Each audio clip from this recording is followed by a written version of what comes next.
ಸ್ಪಂದನ ವಾಹಿನಿಯ ಸಮಸ್ತ ವೀಕ್ಷಕರಿಗೆ ನಮಸ್ಕಾರ. ನಮಸ್ತೆ. ಡಾಕ್ಟರ್ ವಿಶೇಷ ನೇರ ಪ್ರಸಾರ ಕಾರ್ಯಕ್ರಮಕ್ಕೆ ಸ್ವಾಗತ. ಈ ರೋಗಗಳು, ಕಾಯಿಲೆಗಳು ಇವೆಲ್ಲವೂ ಕೂಡ ಪ್ರತಿದಿನ ನಮ್ಮನ್ನ ಕಾಡ್ತಾ ಇದೆ, ನಮ್ಮ ನೆಮ್ಮದಿಯನ್ನ ಹಾಳು ಮಾಡ್ತಾ ಇದೆ. ಅದು ಎಲ್ಲರೂ ನಂಬಲೇಬೇಕಾದಂತಹ ಸತ್ಯ. ಆದರೆ ಕಾಯಿಲೆಗೆ ಪರಿಹಾರ ಏನು ಅನ್ನುವಂಥದ್ದನ್ನು ಯೋಚನೆ ಮಾಡುವಲ್ಲಿ ನಾವೆಲ್ಲರೂ ಸ್ವಲ್ಪ ಸಮಯ ಆದರೂ ಕೊಡಬೇಕಾಗಿದೆ. ಅದಕ್ಕಾಗಿ ಇವತ್ತು ನೇರ ಪ್ರಸಾರ ಕಾರ್ಯಕ್ರಮದಲ್ಲಿ ಒಂದು ವಿಶೇಷ ಮಹಾಮಾರಿಯ ಬಗ್ಗೆ ಮಾತಾಡ್ತಾ ಇದ್ದೇವೆ. ಮಹಾಮಾರಿ ಅಂತ ಹೇಳಿದ ತಕ್ಷಣ ಈಗ ಕೊರೋನಾಗೆ ಇದರ ಹೆಸರಿರ್ಬೋದು, ಆದರೆ ಕ್ಯಾನ್ಸರ್ ಅನ್ನುವಂಥದ್ದು ಮಹಾಮಾರಿ ಅನ್ನುವಂಥ ಹೆಸರಿನೊಂದಿಗೆ ಪ್ರಚಲಿತ ಆಗಿರುವಂಥದ್ದು. ಕ್ಯಾನ್ಸರ್ನಲ್ಲಿ ವಿವಿಧ ರೀತಿಯ ಕ್ಯಾನ್ಸರ್ ಇದೆ. ಅದರಲ್ಲೂ ಸ್ತನ ಕ್ಯಾನ್ಸರ್ ಅನ್ನುವಂಥದ್ದು ಎಲ್ಲರಿಗೂ ಒಂದು ದೊಡ್ಡ ರೀತಿಯ ಪೆಟ್ಟನ್ನು, ಅದ್ರ ಜೊತೆಗೆ ಭಯವನ್ನು ಕೊಡ್ತಾ ಇದೆ. ಸ್ತನ ಕ್ಯಾನ್ಸರ್ನ ಬಗ್ಗೆ ಇವತ್ತು ನಮ್ಮ ಜೊತೆ ಮಾತಾಡಲಿಕ್ಕೆ ನಮ್ಮ ಪ್ರೀತಿಯ ಒಂದು ಸ್ವಾಗತದೊಂದಿಗೆ ಅವರನ್ನು ವೆಲ್ಕಮ್ ಮಾಡೋಣ. ವಿಶೇಷ ತಜ್ಞರು ಡಾಕ್ಟರ್ ರಚನ್ ಶೆಟ್ಟಿ, KS ಕ್ಯಾನ್ಸರ್ ತಜ್ಞರು, AJ hospital and research centre, ಅದ್ರ ಜೊತೆಗೆ ಸಂಜೀವಿನಿ ಕ್ಲಿನಿಕ್, ಪಾಲ್ನೀರ್, ಮ್ಯಾಂಗ್ಳೂರ್ ಅವರನ್ನು ವೆಲ್ಕಮ್ ಮಾಡೋಣ. ನಮಸ್ತೆ ಡಾಕ್ಟರ್, ಕಾರ್ಯಕ್ರಮಕ್ಕೆ ಸ್ವಾಗತ.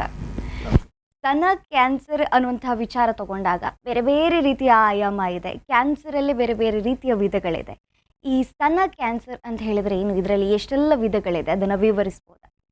ಈ ಸ್ತನದಲ್ಲಿ ಹುಟ್ಟಿರುವ ಕ್ಯಾನ್ಸರ್ ಅಂದರೆ ಸಾಮಾನ್ಯವಾಗಿ ಇನ್ಫಿಲ್ಟ್ರೇಟಿಂಗ್ ಡಕ್ಟಲ್ ಕಾರ್ಸಿನೋಮಾ ಅಂತ ಹೇಳ್ತೀವಿ. ಸೊ ಹಾಗೆ ಸ್ತನದಲ್ಲಿ ಅನ್ಕಾಮನ್ ಟೈಪ್ಸ್ ಅಂದರೆ ಸಾಮಾನ್ಯ ರೇರ್ ಟೈಪ್ ಕ್ಯಾನ್ಸರ್ಗಳು ಇವೆ. ಬಟ್ ಹೆಚ್ಚಿನ ಕ್ಯಾನ್ಸರ್ಗಳಿಗೆ ಟ್ರೀಟ್ಮೆಂಟ್ ಸೇಮ್ ಇರ್ತದೆ.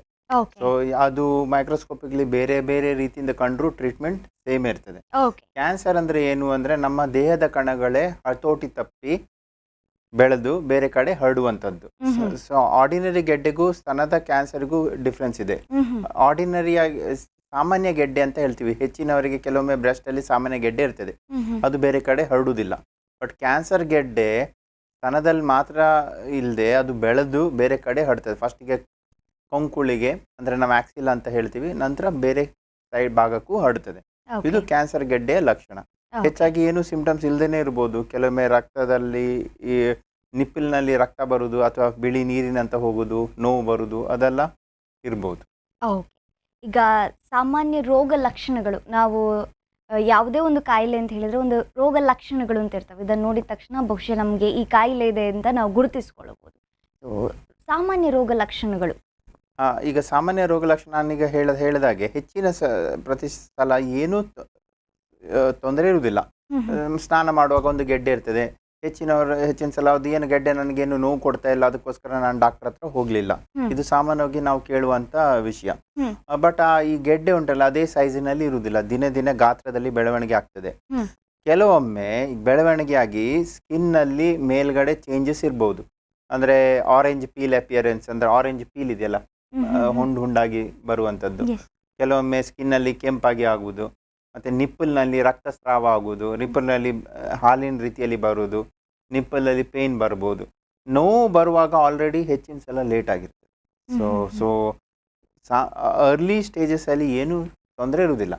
ಈ ಯಾವ ಗೆಡ್ಡೆ ಸಿಕ್ಕಿದ್ರು ಅದರ ಡಾಕ್ಟರ್ ಹತ್ರ ಹೋಗಿ ಪರೀಕ್ಷಿಸಬೇಕು. ಕೆಲವೊಮ್ಮೆ ನಾವು ಏನು ನೋಡಿದ್ದೀವಿ, ಚಿಕ್ಕ ಸೂಜಿ ಪರೀಕ್ಷೆ ಮಾಡಿದ್ರಲ್ಲೂ ಅಂದ್ರೆ ಹಳ್ಳಿ ಕಡೆ ಅಲ್ಲೆಲ್ಲ ಮಾಡಿದಾಗ ಅದರಲ್ಲೂ ನಾರ್ಮಲ್ ಅಂತ ಬಂತು ಬಿಟ್ಟಿದ್ವಿ ಅಂತ ಹೇಳಿದ್ದು ಇದೆ. ಬಟ್ ಯಾವ ಗೆಡ್ಡೆವು ಬೆಳೀತದೆ ಅದನ್ನು ನಾವು ನಿಗ್ಲೆಕ್ಟ್ ಮಾಡಬಾರ್ದು. ಅದು ಇನ್ನೊಂದ್ಸಲ ಪರೀಕ್ಷೆ ಮಾಡಿಸ್ಬೇಕು. ಯಾಕಂದ್ರೆ ಅರ್ಲಿ ಸ್ಟೇಜಸ್ ಸ್ತನದ ಕ್ಯಾನ್ಸರ್ ಅಂದ್ರೆ 100ಕ್ಕೆ ಆಲ್ಮೋಸ್ಟ್ 100% ಗುಣ ಆಗ್ತದೆ ಅರ್ಲಿ ಸ್ಟೇಜಸ್ ಅಲ್ಲಿ. ಸೊ ಅಡ್ವಾನ್ಸ್ ಸ್ಟೇಜಸ್ ಅಲ್ಲೂ ಸಹ ಗುಣ ಆಗ್ತದೆ, ಬಟ್ ಗುಣ ಆಗುವ ಪರ್ಸೆಂಟೇಜ್ ಕಮ್ಮಿ ಆಗ್ತಾ ಬರ್ತದೆ. ಸೊ ಸ್ವಲ್ಪ ಭಯವನ್ನು ನೀವು ದೂರ ಮಾಡಿದ್ರಿ. ಮೊದಲನೇದಾಗಿಯೇ ನಮಗೆ ಗೊತ್ತಾದರೆ ಅದನ್ನು ಆದಷ್ಟು ಬೇಗ ಗುಣ ಮಾಡ್ಬೋದು ಅಂತ. ಅದ್ರ ಜೊತೆಗೆ ಒಬ್ಬ ಮನುಷ್ಯ ಯಾವ ವಯಸ್ಸಿನಲ್ಲಿ ಅಥವಾ ಎಷ್ಟು ಬಾರಿ ಈ ಸ್ತನ ಕ್ಯಾನ್ಸರ್ನ ತಪಾಸಣೆಯನ್ನು ಮಾಡಿಕೊಳ್ಳಬಹುದು ಅನ್ನೋದು? ಈಗ ಈ ಕ್ಯಾನ್ಸರ್ ಒಂದು ಹೆಚ್ಚಾಗಿ ಹೆಂಗಸರಿಗೆ ಬರುವಂಥದ್ದು. ಈಗ ಕ್ಯಾನ್ಸರ್ ಸ್ಕ್ರೀನಿಂಗ್ ಅಂದರೆ ಕ್ಯಾನ್ಸರ್ ಅನ್ನು ಅರ್ಲಿ ಸ್ಟೇಜಸ್ ಅಲ್ಲಿ ನಾವು ಡಿಟೆಕ್ಟ್ ಮಾಡುವಂಥ ಒಂದು ಪ್ರೊಸೀಜರ್. ಇದು ಈಗ ಹೆಚ್ಚಾಗಿ ನಾವು ಸಾಮಾನ್ಯವಾಗಿ ಯಾರು ರೆಕಮೆಂಡ್ ಮಾಡೋದಂದ್ರೆ 50 ವರ್ಷದ ನಂತರ 74 ವರ್ಷದವರೆಗೆ ಮ್ಯಾಮೋಗ್ರಫಿ ಅಂತ ಇದೆ. ಈ ಮ್ಯಾಮೋಗ್ರಫಿಯನ್ನು ವರ್ಷಕ್ಕೆ 2 ವರ್ಷಕ್ಕೆ ಒಂದ್ಸಲ ಆದರೂ ಮಾಡಲೇಬೇಕು. ಈ ಮ್ಯಾಮೋಗ್ರಫಿ ಮಾಡೋದ್ರಿಂದ ಅರ್ಲಿ ಸ್ಟೇಜಸ್ ಅಲ್ಲಿ ಇರುವ ಕ್ಯಾನ್ಸರ್ಗಳು ಚಿಕ್ಕ ರೀತಿಯಲ್ಲಿದ್ದರೆ ನಮಗೆ ಗೊತ್ತಾಗಿ ಅದನ್ನು ಅಲ್ಲೇ ತೆಗೆದು ಬಿಟ್ರೆ ಇಂಜೆಕ್ಷನ್ ಕೊಡುವ ಪ್ರಾಮುಖ್ಯತೆ ಇರುವುದಿಲ್ಲ. ಆಪರೇಷನ್ ಮಾಡುತ್ತಿದ್ದು ಚಿಕ್ಕ ರೀತಿಯಲ್ಲಿ ಅಲ್ಲೇ ಆಪರೇಷನ್ ಮಾಡಿ ಕ್ಯೂರ್ ಮಾಡುವಂತ ಇದಿದೆ. ಅದಕ್ಕೆ ಕ್ಯಾನ್ಸರ್ ಸ್ಕ್ರೀನಿಂಗ್ ಅಂತ ಹೇಳ್ತೀವಿ. Cancer screening, breast cancer screening ಮ್ಯಾಮೋಗ್ರಫಿಯಿಂದ ಜೀವವನ್ನು ಉಳಿಸ್ತದೆ. Okay. So early stage is equal to cure in breast cancer. ಬೇರೆ ಕ್ಯಾನ್ಸರ್ಗೆ ಕಂಪೇರ್ ಮಾಡಿದರೆ ಬ್ರೆಸ್ಟ್ ಕ್ಯಾನ್ಸರಲ್ಲಿ ಅರ್ಲಿ ಸ್ಟೇಜಸ್ ಎಲ್ಲ ಆದರೆ 100% ಗುಣ ಆಗ್ತದೆ. ಗುಣ ಆಗ್ತದೆ. ಎಸ್, ನೀವು ವಿವರಿಸುವಾಗ ಒಂದು ಮಾತನ್ನು ಹೇಳಿದ್ರಿ, ಹೆಂಗಸರಿಗೆ ಹೆಚ್ಚಾಗಿ ಕಾಡುವಂಥದ್ದು ಅಂತ. ಆದರೆ ಸಾಮಾನ್ಯ ಜನರಲ್ಲಿ ಒಂದು ಪ್ರಶ್ನೆ ಇದೆ, ಅಥವಾ ಒಂದು ರೀತಿಯ ಭಾವನೆ ಕೂಡ ಇದೆ, ಸ್ತನ ಕ್ಯಾನ್ಸರ್ ಅಂತ ಹೇಳುವಂಥದ್ದು ಹೆಂಗಸರಿಗೆ ಮಾತ್ರ ಬರುವಂಥದ್ದು. ಇದು ನಿಜವಾ? ಗಂಡಸರಿಗೆ ಸ್ತನ ಕ್ಯಾನ್ಸರ್ ಬರುವುದಿಲ್ವಾ? ಗಂಡಸರಿಗೂ ಬರ್ತದೆ, ಬಟ್ ಹೆಂಗಸರಿಗೆ ಕಂಪೇರ್ ಮಾಡಿದರೆ ಗಂಡಸರಿಗೆ ಬರೋದು 100ರಲ್ಲಿ 1 ಅಷ್ಟು ಡಿಫ್ರೆನ್ಸ್ ಇದೆ. ಸೊ ಗಂಡಸರಿಗೆ ಸ್ತನದ ಕ್ಯಾನ್ಸರ್ ಬರುವುದಿಲ್ಲ ಅಂತಲ್ಲ, ಗಂಡಸರಿಗೆ ಸ್ತನದ ಕ್ಯಾನ್ಸರ್ ಬರ್ತದೆ, ಬಟ್ ಬಹಳ ಅಪರೂಪ. ಇನ್ಫ್ಯಾಕ್ಟ್ ಗಂಡಸರಿಗೆ ಸ್ತನದ ಗಾತ್ರ ಚಿಕ್ಕದಿರುವ ಕಾರಣ ಬಂದರೆ ಅದು ಜಾಸ್ತಿಯಾಗಿ ಬೇಗನೆ ಸ್ಟೇಜಿಗೆ ಹೋಗ್ತದೆ. ಸೊ ಗಂಡಸರಿಗೆ ಬರುವ ಕ್ಯಾನ್ಸರ್ಗಳು ಬಹಳ ಬಹಳ ಬಹಳ ರೇರ್. ಅದಕ್ಕೆ ಕೆಲವೊಂದು ಕಾರಣ ಇರ್ತದೆ, ಬಟ್ ಹೆಚ್ಚಿನ ಸಲ ನಮಗೆ ಕಾರಣ ಗೊತ್ತಿರುವುದಿಲ್ಲ. ಸೊ ಹೆಂಗಸರಿಗೆ ಇತ್ತೀಚಿನ ದಿನಗಳಲ್ಲಿ ಇದು ಸಿಟೀಸಲ್ಲಿ ಬ್ರೆಸ್ಟ್ ಕ್ಯಾನ್ಸರ್ ರಿಸ್ಕ್ ಜಾಸ್ತಿ ಆಗಿದೆ. ಬೆಂಗಳೂರು ಆಗಲಿ, ಡೆಲ್ಲಿ ಆಗಲಿ, ಬಾಂಬೆ ಆಗಲಿ, ಬ್ರೆಸ್ಟ್ ಕ್ಯಾನ್ಸರ್ ರಿಸ್ಕ್ ಜಾಸ್ತಿ ಆಗ್ತಾ ಇದೆ. ಸೊ ಹಲವಾರು ಕಾರಣಗಳಿವೆ, ಬಟ್ ಎಲ್ಲ ಕ್ಯಾನ್ಸರ್ಗಳು ಯಾವುದೇ ಗೆಡ್ಡೆ ಇದ್ದರೂ ಅದನ್ನು ಪರೀಕ್ಷಿಸಿ, ಈ ಬ್ರೆಸ್ಟ್ ಕ್ಯಾನ್ಸರ್ ಅಂತ ನಮಗೆ ಕೈಗೆ ಸಿಕ್ಕುವಂಥ ಅಂಗಾಂಗ ಸ್ತನ, ಸೊ ಅದನ್ನು ನಾವು ಮುಟ್ಟಿದಾಗ ಏನಾದರೂ ಇದ್ದರೆ ಅದನ್ನು ಚೆಕ್ ಮಾಡಿಸೋದು ಒಳ್ಳೆಯದು. ಚಿಕ್ಕ ರೀತಿಯಲ್ಲಿ ಇದ್ದರೆ ಗುಣ ಆಗ್ತದೆ, ಜಾಸ್ತಿಗೆ ಹೋದರೆ ಗುಣ ಆಗ್ತದೆ. ಕೆಲವು ಹೆಂಗಸರಿಗೆ ಇದು ಇಂಜೆಕ್ಷನ್, ರೇಡಿಯೇಷನ್ ಅದಂತ ಹೆದರ್ಕೊಂಡು ಟ್ರೀಟ್ಮೆಂಟ್ ಮಾಡಿಸೋದಿಲ್ಲ. ಈ ಸ್ತನದ ಕ್ಯಾನ್ಸರ್ ಒಂದು ಕ್ಯಾನ್ಸರ್, ಎಲ್ಲ ಕ್ಯಾನ್ಸರ್ಗೆ ಕಂಪೇರ್ ಮಾಡಿದರೆ ಗುಣ ಆಗುವ ಕ್ಯಾನ್ಸರ್. ಸ್ಟೇಜ್ 4 ಅಂದರೆ ಕೊನೆ ಹಂತದಲ್ಲೂ ಗುಣ ಆಗುವವರು ಇದ್ದಾರೆ, ಸುಮಾರು ಜನ ಇದ್ದಾರೆ. ಈಗ ಗಂಡಸರು ಹೇಳಿದ್ರೆ ನೀವು 100ರಲ್ಲಿ 1ನೇ ಭಾಗ ಅಷ್ಟೇ ಗಂಡಸರಿಗೆ ಕಾಡುವಂಥದ್ದು, ಆದರೆ ಅವರಲ್ಲಿ ಯಾವ ರೀತಿಯ ಲಕ್ಷಣಗಳು ಇರ್ತದೆ? ಸೇಮ್ ಹೆಂಗಸರಿಗೆ ಬರುವಂತನೇ ಲಕ್ಷಣ ಬರುವುದು, ನಿಪ್ಪಲಲ್ಲಿ ಡಿಸ್ಚಾರ್ಜ್ ಅಥವಾ ಗೆಡ್ಡೆ ಬರುವುದು, ಗೆಡ್ಡೆ ಸಿಗುವುದು. ಗಂಡಸರಿಗೆ ಗೆಡ್ಡೆ ಬಂದರೆ ಅದು ಕೂಡಲೇ ಅವರಿಗೆ ಗೊತ್ತಾಗಬೇಕು, ಅದು ನೆಗ್ಲೆಕ್ಟ್ ಮಾಡುವಂಥದ್ದಿಲ್ಲ. ಯಾಕಂದರೆ ಗಂಡಸರಿಗೆ ಹೆಚ್ಚಾಗಿ ಸ್ಥಾನ ಇರುವುದಿಲ್ಲ. ಎಕ್ಸಾಕ್ಟ್ಲಿ. ಸೊ ಅದು ಗಂಡಸರಿಗೆ ಹೆಚ್ಚಾಗಿ ಮುಜುಗರ ಪಡ್ಕೊಂಡು ಹೋಗದೇ ಇರುವ ಪ್ರಶ್ನೆ ಇರುವುದಿಲ್ಲ. ಹೆಂಗಸರಲ್ಲಿ ಅದು ಇರ್ತದೆ. ಯಾಕಂದರೆ ನಾವು ಕೆಲವೊಂದು ಸಲ ನೋಡಿದ್ವಿ, ಇಡೀ ಸ್ಥಾನವನ್ನು ಕೊಳೆತು ಹೋಗಿರ್ತದೆ, ಅಷ್ಟು ಆಗೋರವರೆಗೆ ಕೂತಿರ್ತಾರೆ ಮನೆಯಲ್ಲಿ. ಓಕೆ. ಇದರಲ್ಲಿ ಅಪಾಯಕಾರಿ ಅಂಶಗಳು ಏನಿದೆ ಅಂತ ಹೇಳಿ, ಈಗ ಸ್ತನ ಕ್ಯಾನ್ಸರ್ ನೀವು ಹೇಳಿದ್ರ ಪ್ರಕಾರ ಇದು ಆದಷ್ಟು ಬೇಗ ಗುಣ ಆಗುತ್ತೆ ಅಂತ, ಆದರೆ ಕೆಲವರಿಗೆ ಸ್ತನ ಕ್ಯಾನ್ಸರ್ ಅನ್ನುವಂಥದ್ದು ಇದೆ ಅಂತ ಕೂಡ ಕೆಲವರಿಗೆ ಗೊತ್ತಿಲ್ಲ. ಈ ಹಳ್ಳಿಯ ಜನರಿಗೆ ಹೋಲಿಸಿದ್ರೆ ಅವರಿಗೆ ಇದ್ರ ಬಗ್ಗೆ ಅವೇರ್ನೆಸ್ ಕಮ್ಮಿಯೇ ಇದೆ. ಯಾವ ರೀತಿ ಅಪಾಯ ಎದುರಿಸಬಹುದು, ಇದರಿಂದ ಎಷ್ಟು ದೊಡ್ಡ ಒಂದು ಆಘಾತ ಅಥವಾ ಅಪಾಯ ನಮ್ಮ ಜೀವಕ್ಕಾಗುತ್ತೆ? ಹೌದು, ಎಲ್ಲ ಕ್ಯಾನ್ಸರ್ಗಳು ಟ್ರೀಟ್ಮೆಂಟ್ ಮಾಡದಿದ್ರೆ ಅದರ ಅಂತ್ಯ ಆಗೋದು ಸಾವಿನಿಂದಲೇ. ಸೊ ಈ ಕ್ಯಾನ್ಸರು ಬರುವಂಥ ಹೆಚ್ಚಾಗಿ ವಯಸ್ಸಾದ ನಂತರ ಬರುವಂಥದ್ದು, ಬಟ್ ಇತ್ತೀಚಿಗಿನ ದಿನಗಳಲ್ಲಿ ಕಮ್ಮಿ ವಯಸ್ಕರಲ್ಲೂ ಸಹ ನಾವು ಕ್ಯಾನ್ಸರ್ ನೋಡ್ತಾ ಇದ್ವಿ. ಮುಂಚೆ ಹಳ್ಳಿ ಕಡೆಯಲ್ಲಿ ಕ್ಯಾನ್ಸರ್ಗಳು ಭಾಳ ಕಮ್ಮಿ ಇತ್ತು, ಬಟ್ ಈಗ ಅಲ್ಲೂ ಜಾಸ್ತಿ ಇದೆ. ಸೊ ಎಲ್ಲ ಕ್ಯಾನ್ಸರ್ಗಳು ನಾವೀಗ ಆಶಾ ವರ್ಕರ್ಸ್ ಅವರಿಗೆಲ್ಲ ಗೌರ್ಮೆಂಟ್ ಲೆಕ್ಕದಿಂದ ಟ್ರೈನಿಂಗ್ ಎಲ್ಲ ಆಗ್ತಾ ಉಂಟು. ಸೊ ಈಗ ಹಳ್ಳಿ ಕಡೆಯಲ್ಲೂ ಅವೇರ್ನೆಸ್ ಜಾಸ್ತಿಯಾಗಿ ಬ್ರೆಸ್ಟ್ ಕ್ಯಾನ್ಸರು ಗುಣ ಆಗದಿರುವ ಕಾಯಿಲೆಗಿಂತ ಗುಣ ಆಗುವ ಕಾಯಿಲೆ. ಇದು ಬ್ರೆಸ್ಟ್ ಕ್ಯಾನ್ಸರ್, ಸ್ತನದ ಕ್ಯಾನ್ಸರ್ ಒಂದು ಸಕ್ಸಸ್ ಸ್ಟೋರಿ ಅಂತ ಹೇಳ್ಬೋದು ನಮ್ಮ ಇದರಲ್ಲಿ. ಈಗ ಮುಂಚೆಗೆ ಕಂಪೇರ್ ಮಾಡಿದರೆ ಈಗಿನವರು ಬೇಗ ಬೇಗ ಬರ್ತಾ ಇದ್ದಾರೆ. ಮುಂಚೆ ನೆಗ್ಲೆಕ್ಟ್ ಮಾಡಿ ಇದು ಮಾಡುವವರೆಲ್ಲ ಕಮ್ಮಿ, ಬಟ್ ಆದರೂ ಇದ್ದಾರೆ. ನಮ್ಮ ಎಜುಕೇಟೆಡ್ ಸೊಸೈಟಿಯಲ್ಲೂ ಇದ್ದಾರೆ, ಮುಜುಗರ ಪಡ್ಕೊಂಡು ಬರದೇ ಇರೋರು ಈಗಲೂ ಇದ್ದಾರೆ. ಸ್ತನ ಕ್ಯಾನ್ಸರ್ ಹುಟ್ಟಲಿಕ್ಕೆ ಮೂಲ ಕಾರಣ ಏನು? ಯಾಕಾಗಿ ಸ್ತನ ಕ್ಯಾನ್ಸರ್ ಆಗುತ್ತೆ? ಯಾಕಂತ ಹೇಳಿದ್ರೆ ಮೂಲ ಗೊತ್ತಿಲ್ಲದ ಅಥವಾ ಕಾರಣ ಗೊತ್ತಿಲ್ಲದೆ ನಾವು ಯಾವ್ಯಾವುದೋ ಕಾರಣಗಳನ್ನು ಕೊಟ್ಕೊಳ್ತೇವೆ. ಹೀಗೆ ಮಾಡೋದ್ರಿಂದ ಸ್ತನ ಕ್ಯಾನ್ಸರ್ ಆಗುವಂಥದ್ದು ನಮ್ಮದೇ ಕಾರಣಗಳು. ನೀವು ಒಂದು ಕರೆಕ್ಟ್ ಆಗಿರುವಂತಹ ಒಂದು ಕಾರಣ ಯಾಕೆ? ಈಗ ಎಲ್ಲ ಕ್ಯಾನ್ಸರ್ಗಳಿಗೂ ಒಂದೇ ಕಾರಣ ಅಂತ ಇರುವುದಿಲ್ಲ. ಈಗ ನಾವು ಜೀವನ ಶೈಲಿಯಿಂದ ಆಗುವಂಥ ಕ್ಯಾನ್ಸರ್ಗಳ ಜೀವನ ಅಭ್ಯಾಸದಿಂದ ಆಗುವಂಥ ಕಾರಣಗಳು ಹೇಳ್ಬೋದು. ಸ್ಮೋಕಿಂಗ್, ಹೆಂಗಸರಲ್ಲೂ ಕೆಲವರು ಸ್ಮೋಕ್ ಮಾಡ್ತಾರೆ. ಆಲ್ಕೋಹಾಲ್ ಅದು ಸಹ ಒಂದು ಕಾರಣನೇ. ಒಬೇಸಿಟಿ ಅಂತದ್ದು, ಅದು ನಾವು ತಡೆಯುವಂಥದ್ದು. ಒಬೇಸಿಟಿ ಅಂದರೆ ಬೊಜ್ಜುತನ, ಅದು ಒಂದು ಕಾರಣ ಬ್ರೆಸ್ಟ್ ಕ್ಯಾನ್ಸರ್ ಜಾಸ್ತಿ ಆಗಲಿಕ್ಕೆ. ಮತ್ತೆ ಈಗ ಕಮ್ಮಿ ಮಕ್ಕಳ ಆಗಿರೋದು. ಹಿಂದಿನ ಕಾಲದಲ್ಲಿ ಸುಮಾರು ಜನ ಮಕ್ಕಳು ಇರ್ತಿದ್ರು, ಹಾಲು ಉಣಿಸ್ತಾ ಇದ್ರು. ಈಗ ಹಾಲು ಉಣಿಸದೇ ಇರೋದು ಮತ್ತೆ ಮಕ್ಕಳು ಕಮ್ಮಿ ಇರೋದು ಒಂದು ರಿಸ್ಕ್ ಫ್ಯಾಕ್ಟರ್ ಅಂತ ಹೇಳ್ತಾರೆ. Minimal risk factor, so risk factor ಅಂತದ್ದು. ಈಗ ಮತ್ತೆ ಬೇರೆ ಏನಂದರೆ ಕೆಲವೊಂದು ಹೆಚ್ಚಿನ ಪ್ರತಿಶತ ನಮಗೆ ಕ್ಯಾನ್ಸರಿಗೆ ರಿಸ್ಕ್ ಫ್ಯಾಕ್ಟರ್ ಏನಂತ ಗೊತ್ತಿರೋದಿಲ್ಲ. ಇಂಥದ್ದೇ ಕಾರಣ ಅಂತ ಯಾರಿಗೂ ಹೇಳಲಿಕ್ಕೆ ಆಗೋದಿಲ್ಲ. ಕೆಲವೊಂದು ಸಲ ಎಂತಂದರೆ ನಾವು ಪಡೆದು ಬರುವಂತಿರೋದು ವಂಶವಾಹಿಯಲ್ಲಿ, ಸೊ ಅದು ಭಾಳ rare, less than 5%. Breast cancer and risk ಇದು breast and ovarian cancer risk ಇದೆ. BRCA ಜೀನ್ ಅಂತ ಉಂಟು, ಅದು ಕೆಲವರಲ್ಲಿ ಫ್ಯಾಮಿಲಿಯಲ್ಲಿ ರನ್ ಆಗ್ತದೆ. ಸೊ ಅದು ಫ್ಯಾಮಿಲಿ ಹಿಸ್ಟ್ರಿ ನೋಡಿದರೆ ಅದರಲ್ಲಿ ಇರ್ತದೆ ಕೆಲವೊಂದು ಬ್ರೆಸ್ಟ್ ಕ್ಯಾನ್ಸರ್ ಅಥವಾ ಓರಿಯನ್ ಕ್ಯಾನ್ಸರ್ ಅಥವಾ ಅಂದರೆ ಗರ್ಭಕೋಶದ ಕ್ಯಾನ್ಸರ್ ಅಥವಾ ಕೆಲವೊಂದು ಕ್ಯಾನ್ಸರ್ಗಳು ರಿಸ್ಕ್ ಫ್ಯಾಕ್ಟರ್ ಇರ್ತದೆ. ಎಸ್. ಸೊ ಈಗ ಸ್ತನದ ಕ್ಯಾನ್ಸರ್ ಇದರಲ್ಲಿ ಎಷ್ಟೆಲ್ಲ ಹಂತಗಳಿದೆ, ಇದರ ಚಿಕಿತ್ಸಾ ಕ್ರಮಗಳನ್ನು ತಿಳಿಸ್ಕೊಡೋದಾದ್ರೆ? ಈಗ ಹೆಚ್ಚಿನ ಕ್ಯಾನ್ಸರ್ಗಳಿಗೆ ನಾವು ಹಂತ ಹೇಳೋದಾದ್ರೆ 1ರಿಂದ 4ನೇ ಹಂತ ಅಂತ ಹೇಳ್ತೀವಿ. ಫಸ್ಟ್ ಸ್ಟೇಜ್ ಅಂದರೆ ಅಲ್ಲೇ ಆ ಅಂಗಾಂಗದಲ್ಲೇ ಅಲ್ಲೇ ಇರುವಂಥದ್ದು, ಸಿಂಪ್ಲಿಫಿಕೇಶನ್ ಆ್ಯಕ್ಚುಲಿ. ಓಕೆ. ಸೊ ಅದೇ ಅಂಗಾಂಗದಲ್ಲಿ ಇರೋದು. ಸೆಕೆಂಡ್ ಸ್ಟೇಜ್ ಅಂದರೆ ಅಲ್ಲಿಂದ ಆ ಅಂಗಾಂಗದಲ್ಲಿ ಸ್ವಲ್ಪ ದೊಡ್ಡದಾಗಿರೋದು. 3ನೇ ಸ್ಟೇಜ್ ಅಂದರೆ ಅಲ್ಲಿಂದ ಸ್ವಲ್ಪ ಆಚೆ ಈಚೆ ಭಾಗಕ್ಕೆ ಹರಡಿರುವಂಥದ್ದು. ಅಂದರೆ ಸ್ತನದಲ್ಲಿದ್ದರೆ ಇಲ್ಲಿಗೆ ಆಕ್ಸಿಲ್ ಅಂದರೆ ಕೊಂಕುಳ ಭಾಗಕ್ಕೆ ಅಥವಾ ಕುತ್ತಿಗೆ ಭಾಗಕ್ಕೆ ಹರಡಿರ್ಬೋದು. ಸ್ಟೇಜ್ 4 ಅಂದರೆ ಇಲ್ಲಿಂದ ಬಿಟ್ಟು ಬೇರೆ ಕಡೆ ಹರಡಿರ್ಬೋದು, ಲಂಗ್ಸಿಗಿರ್ಬೋದು, ಬೋನ್ಸಿಗಿರ್ಬೋದು, ಲಿವರಿಗಿರ್ಬೋದು, ಅಥವಾ ಕೆಲವೊಮ್ಮೆ ಬ್ರೈನಿಗೂ ಹೋಗಿರ್ತದೆ. ಸೊ ಒಂದು ಸಲ ಅದು ಹರಡಿದರೆ ಸೂಕ್ಷ್ಮ ರೀತಿಯಲ್ಲಿ ಎಲ್ಲ ಭಾಗದಲ್ಲಿ ಹರಡಿದೆ ಅಂತ ಲೆಕ್ಕ. 1 ಸೆಂಟಿಮೀಟರ್ಗಿಂತ ಜಾಸ್ತಿ ಆದ ಕೂಡಲೇ ಅದು ಮೈಕ್ರೋಸ್ಕೋಪಿಕ್ ಲೆವೆಲಲ್ಲಿ ಹರಡಲಿಕ್ಕೆ ಶುರು ಆಗ್ತದೆ, ಅದು ಕಣ್ಣಿಗೆ ಕಾಣುವುದಿಲ್ಲ.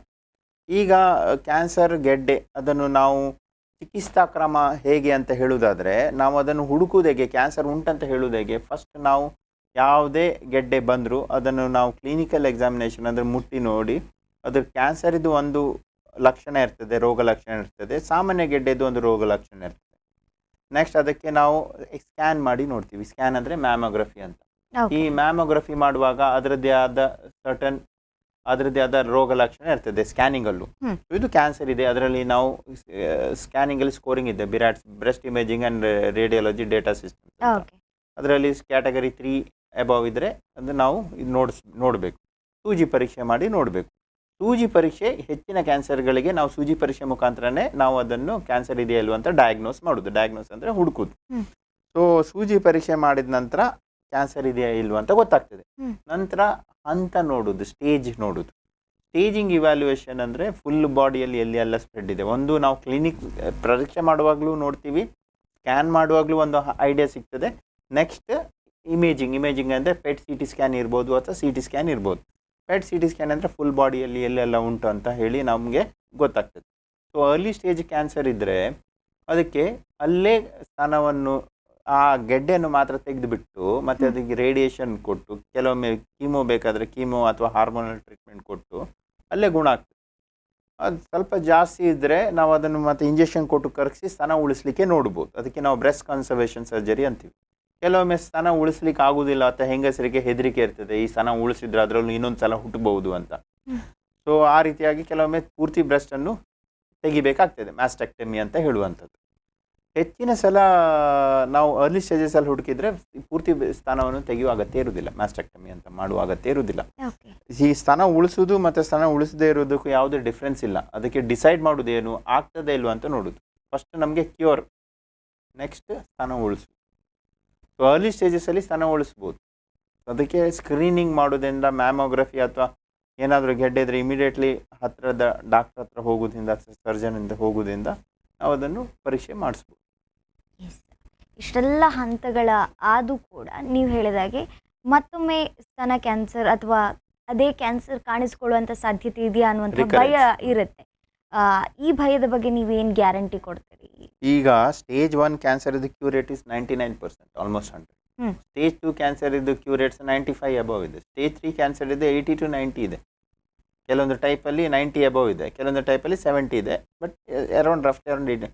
ಸ್ಟೇಜ್ 4 ಅಂದರೆ ಎಲ್ಲ ಕಡೆ ಹರಡಿರೋದು 30ರಿಂದ 40% ಜನ 5 ವರ್ಷ ಬದುಕ್ತಾರೆ ಇತ್ತೀಚೆಗೆ. ಕೆಲವೊಂದು ಟೈಪ್ಸಲ್ಲಿ 20% ಬದುಕು. ಹೆಚ್ಚಿನವರು 20%ಗಿಂತ ಅಬವ್ 5 ವರ್ಷ ಆದರೂ ಬದುಕ್ತಾರೆ.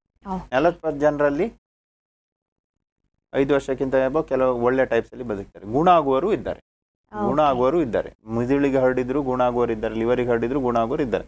ಬಟ್ ಅಪರೂಪ ಜಾಸ್ತಿ ಸ್ಪ್ರೆಡ್ ಆದವರಲ್ಲಿ, ಕಮ್ಮಿ ಮೂಳೆಗೆ ಮಾತ್ರ ಸ್ಪ್ರೆಡ್ ಆದವರಿಗೆ ಗುಣ ಆಗೋರ ಸಂಖ್ಯೆ ಇನ್ನೂ ಜಾಸ್ತಿ.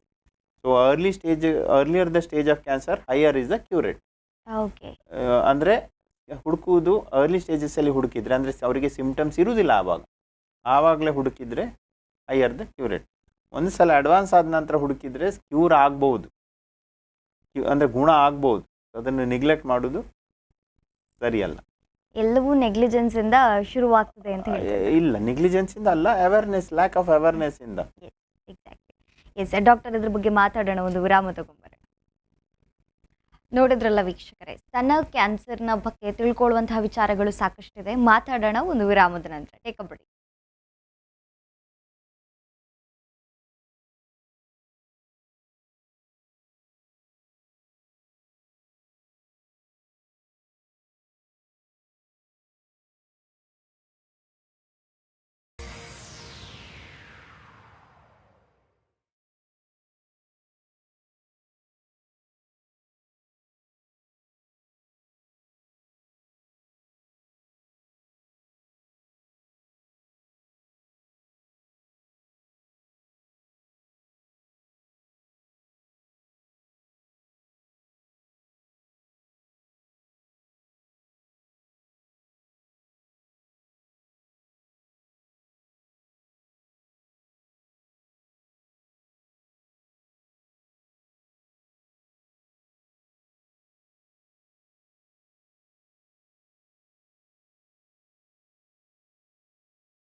ವಿರಾಮದ ಬಳಿಕ ಮತ್ತೊಮ್ಮೆ ನಮಸ್ತೆ ಡಾಕ್ಟರ್ ವಿಶೇಷ ಕಾರ್ಯಕ್ರಮಕ್ಕೆ ಸ್ವಾಗತ.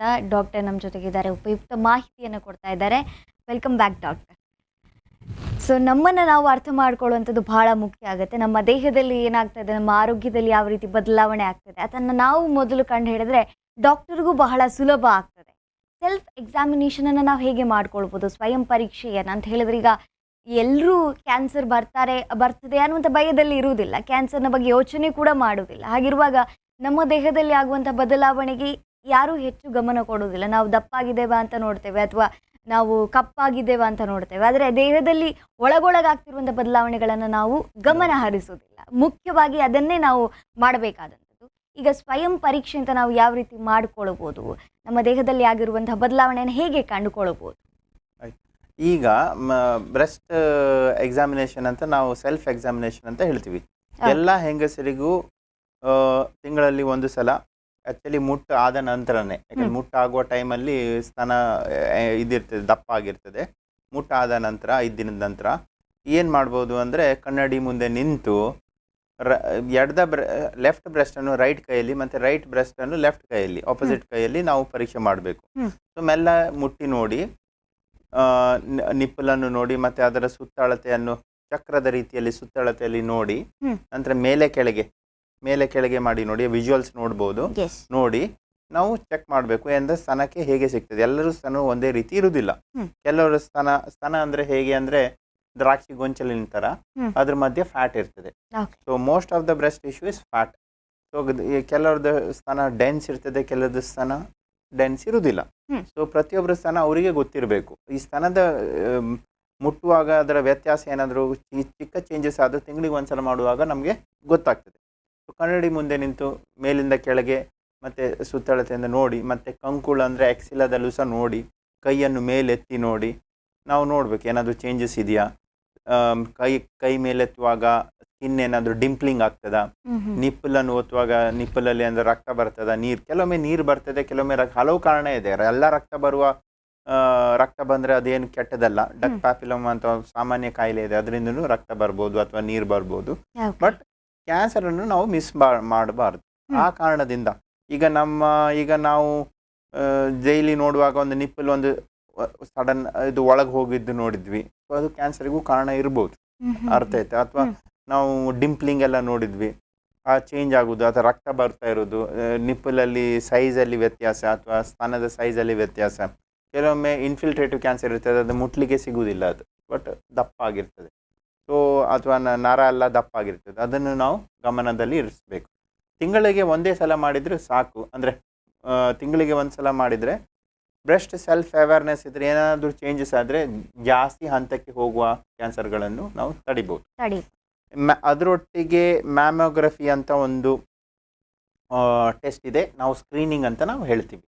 ಈ ಮ್ಯಾಮೋಗ್ರಫಿ ಅನ್ನೋದು ಒಂದು ಸ್ಪೆಷಲೈಸ್ಡ್ ಮಿಷಿನಲ್ಲಿ ನಾವು ಮಾಡುವಂಥದ್ದು, ಅದಕ್ಕೆ ಮ್ಯಾಮೋಗ್ರಾಮ್ ಅಂತ ಹೇಳ್ತೀವಿ. ಈ ಮ್ಯಾಮೋಗ್ರಫಿ ಮಾಡುವಾಗ ಆ ಮಿಷಿನಲ್ಲಿ ಎಕ್ಸ್ರೇ ತೆಗೆದು, ಹೇಗೆ ತೆಗೆಯೋದು, ಅದೇ ಮೇಲಿಂದ ಕೆಳಗೆ ಆ ಮಿಷಿನಲ್ಲಿ ಸ್ಥಾನವನ್ನು ಒತ್ತಿ ಅದರ ಎಕ್ಸ್ರೇ ತೆಗಿತಾರೆ, ಮತ್ತು ಸೈಡ್ ಬೈ ಸೈಡು ಒತ್ತಿ ತೆಗಿತಾರೆ. ಸ್ವಲ್ಪ ಡಿಸ್ಕಂಫರ್ಟ್ ಆಗ್ಬೋದು, ಬಟ್ ಪೇನ್ಫುಲ್ ಅಲ್ಲ ಅದು. ಅರ್ಥ ಆಯ್ತಾ? ಸೊ ತೆಗೆದು ನಾವು ಚೆಕ್ ಮಾಡಿ ನಂತರ ಅದರೊಟ್ಟಿಗೆ ಅಲ್ಟ್ರಾಸೌಂಡು ಮಾಡ್ತಾರೆ. ಇದೆರಡು ಮಾಡಿದ್ರಿಂದ 70-80% ಜನರಲ್ಲಿ ಏನಾದರೂ ಉಂಟಾ ಇಲ್ವ ಅಂತ ಗೊತ್ತಾಗ್ತದೆ. ಈಗ ನಾನು ಯಾಕೆ ಹೇಳಿದೆ ಅಂದರೆ, ಎಲ್ಲ ಚಿಕ್ಕ ಲೀಜನು ಗೊತ್ತಾಗೋದಿಲ್ಲ ಮ್ಯಾಮೋಗ್ರಫಿಯಿಂದ. ಬಟ್ 2 ವರ್ಷ ಕಂಟಿನ್ಯೂಸ್ ಮಾಡಿ ನಂತರ 2 ವರ್ಷಕ್ಕೊಮ್ಮೆ ಮಾಡಿಸ್ಬೋದು, ಹಾಗೂ ಸಹ ಮಾಡಿಸ್ಬೋದು 2 ವರ್ಷಕ್ಕೊಮ್ಮೆ. ಯಾರಿಗೆ ಕೆಲವೊಂದು ನಾನೀಗ ರಿಸ್ಕ್ ಫ್ಯಾಕ್ಟರ್ಸ್ ಅಂತ ಹೇಳಿದೆ, ವಂಶವಾಹಿಯಲ್ಲಿ ಬರುವಂಥ ರಿಸ್ಕ್ ಫ್ಯಾಕ್ಟರ್ಸ್. ಸೊ ಅವರಿಗೆ ರಿಸ್ಕ್ ಫ್ಯಾಕ್ಟರ್ಸ್ ಹೈ ಇರ್ತದೆ, ಅವರಿಗೆ ಮ್ಯಾಮೋಗ್ರಫಿ ಆಗುವುದಿಲ್ಲ. ಯಾಕಂದ್ರೆ ಚಿಕ್ಕ ವಯಸ್ಸಿಂದ ಅವರಿಗೆ ನಾವು ಚೆಕ್ ಮಾಡಬೇಕಾಗ್ತದೆ. ಅವರಿಗೆ ನಾವು ಬ್ರೆಸ್ಟ್ MRI ಅಂತ ಮಾಡ್ತೀವಿ, ಕ್ಲಿನಿಕಲ್ ಎಕ್ಸಾಮಿನೇಷನ್ 6 ತಿಂಗಳಿಗೊಮ್ಮೆ, ಮತ್ತು breast MRI yearly once. So 50 ವರ್ಷದ ಮೇಲಿನವರಿಗೆ ಮ್ಯಾಮೋಗ್ರಫಿ, ಯಾಕಂದರೆ ಎಕ್ಸ್ರೇ ವರ್ಷ 2 ವರ್ಷಕ್ಕೊಮ್ಮೆ ಮಾಡೋದು ಸುಮಾರು ವರ್ಷ ಚಿಕ್ಕ ವಯಸ್ಸಿನ ಶುರು ಮಾಡಿದೆ, ಅದರಿಂದ ತೊಂದರೆ ಆಗ್ಬೋದು. ಸೊ ಆ ಕಾರಣದಿಂದ ಆಗುವುದಿಲ್ಲ, ಬಟ್ ರಿಸ್ಕ್ ಬೇಡ ಅಂತ. ಸೊ ಈ ಬ್ರೆಸ್ಟ್ MRI ಅಂತ ಮಾಡಿಸ್ಬೋದು ಚಿಕ್ಕ ವಯಸ್ಸಿನಲ್ಲಿ 25 ವರ್ಷದಿಂದ. ಅದು ಹೈ ರಿಸ್ಕ್ ಫ್ಯಾಮಿಲಿಸ್ಟ್ ಇದ್ದವರಿಗೆ. ಅಂದರೆ ಅಥವಾ ಚಿಕ್ಕ ವಯಸ್ಸಿನಲ್ಲಿ ಬೇರೊಂದು ಕಾರಣಕ್ಕೆ ಎದೆಗೆ ರೇಡಿಯೇಷನ್ ಅಂತ ಸಿಕ್ಕಿದ್ದಿದ್ರೆ, ಕೆಲವೊಂದು ಹಿಂದಿನ ಕಾಲದಲ್ಲಿ ಹಾರ್ಮೋನ್ ಮಾತ್ರೆ ಎಲ್ಲ ಕೊಡ್ತಾ ಇದ್ರು, ಅದರಿಂದಾಗಿ ಈಗ ಅಂಥ ಹಾರ್ಮೋನ್ ಮಾತ್ರೆಗಳು ಇಲ್ಲ ಮಕ್ಕಳಾಗದೇ ಇರುವಾಗ. ಸೊ ಅದಕ್ಕಾಗಿ ಬ್ರೆಸ್ಟ್ ಸ್ಕ್ರೀನಿಂಗ್ ಅಂತ ಮಾಡೋದು ಸೂಕ್ತ. ಇನ್ಫ್ಯಾಕ್ಟ್ ಬ್ರೆಸ್ಟ್ ಸ್ಕ್ರೀನಿಂಗ್ಗೆ ಫೆಸಿಲಿಟಿ ಇಲ್ಲ ಅಂದರೆ ಬ್ರೆಸ್ಟ್ ಸೆಲ್ಫ್ ಎಕ್ಸಾಮಿನೇಷನ್ ಮಾಡೋದ್ರಿಂದ 3ನೇ ಹಂತಕ್ಕಿಂತ ಅಬವ್ ಆಗಿರುವ ಕ್ಯಾನ್ಸರ್ಗಳನ್ನು ನಾವು ಹುಡುಕ್ಬೋದು ಹೆಚ್ಚಿನ ಸಲ. 1ನೇ ಅಥವಾ 2ನೇ ಸ್ಟೇಜಲ್ಲೇ ಗೊತ್ತಾಗ್ಬೋದು, ಯಾಕಂದರೆ 1 ಸೆಂಟಿಮೀಟರ್ ಇದ್ರೂ ಅದು 1ನೇ ಸ್ಟೇಜ್. ಸೊ ಆ ಕಾರಣದಿಂದ ಅದು ಕೈಗೆ ಸಿಗ್ತದೆ.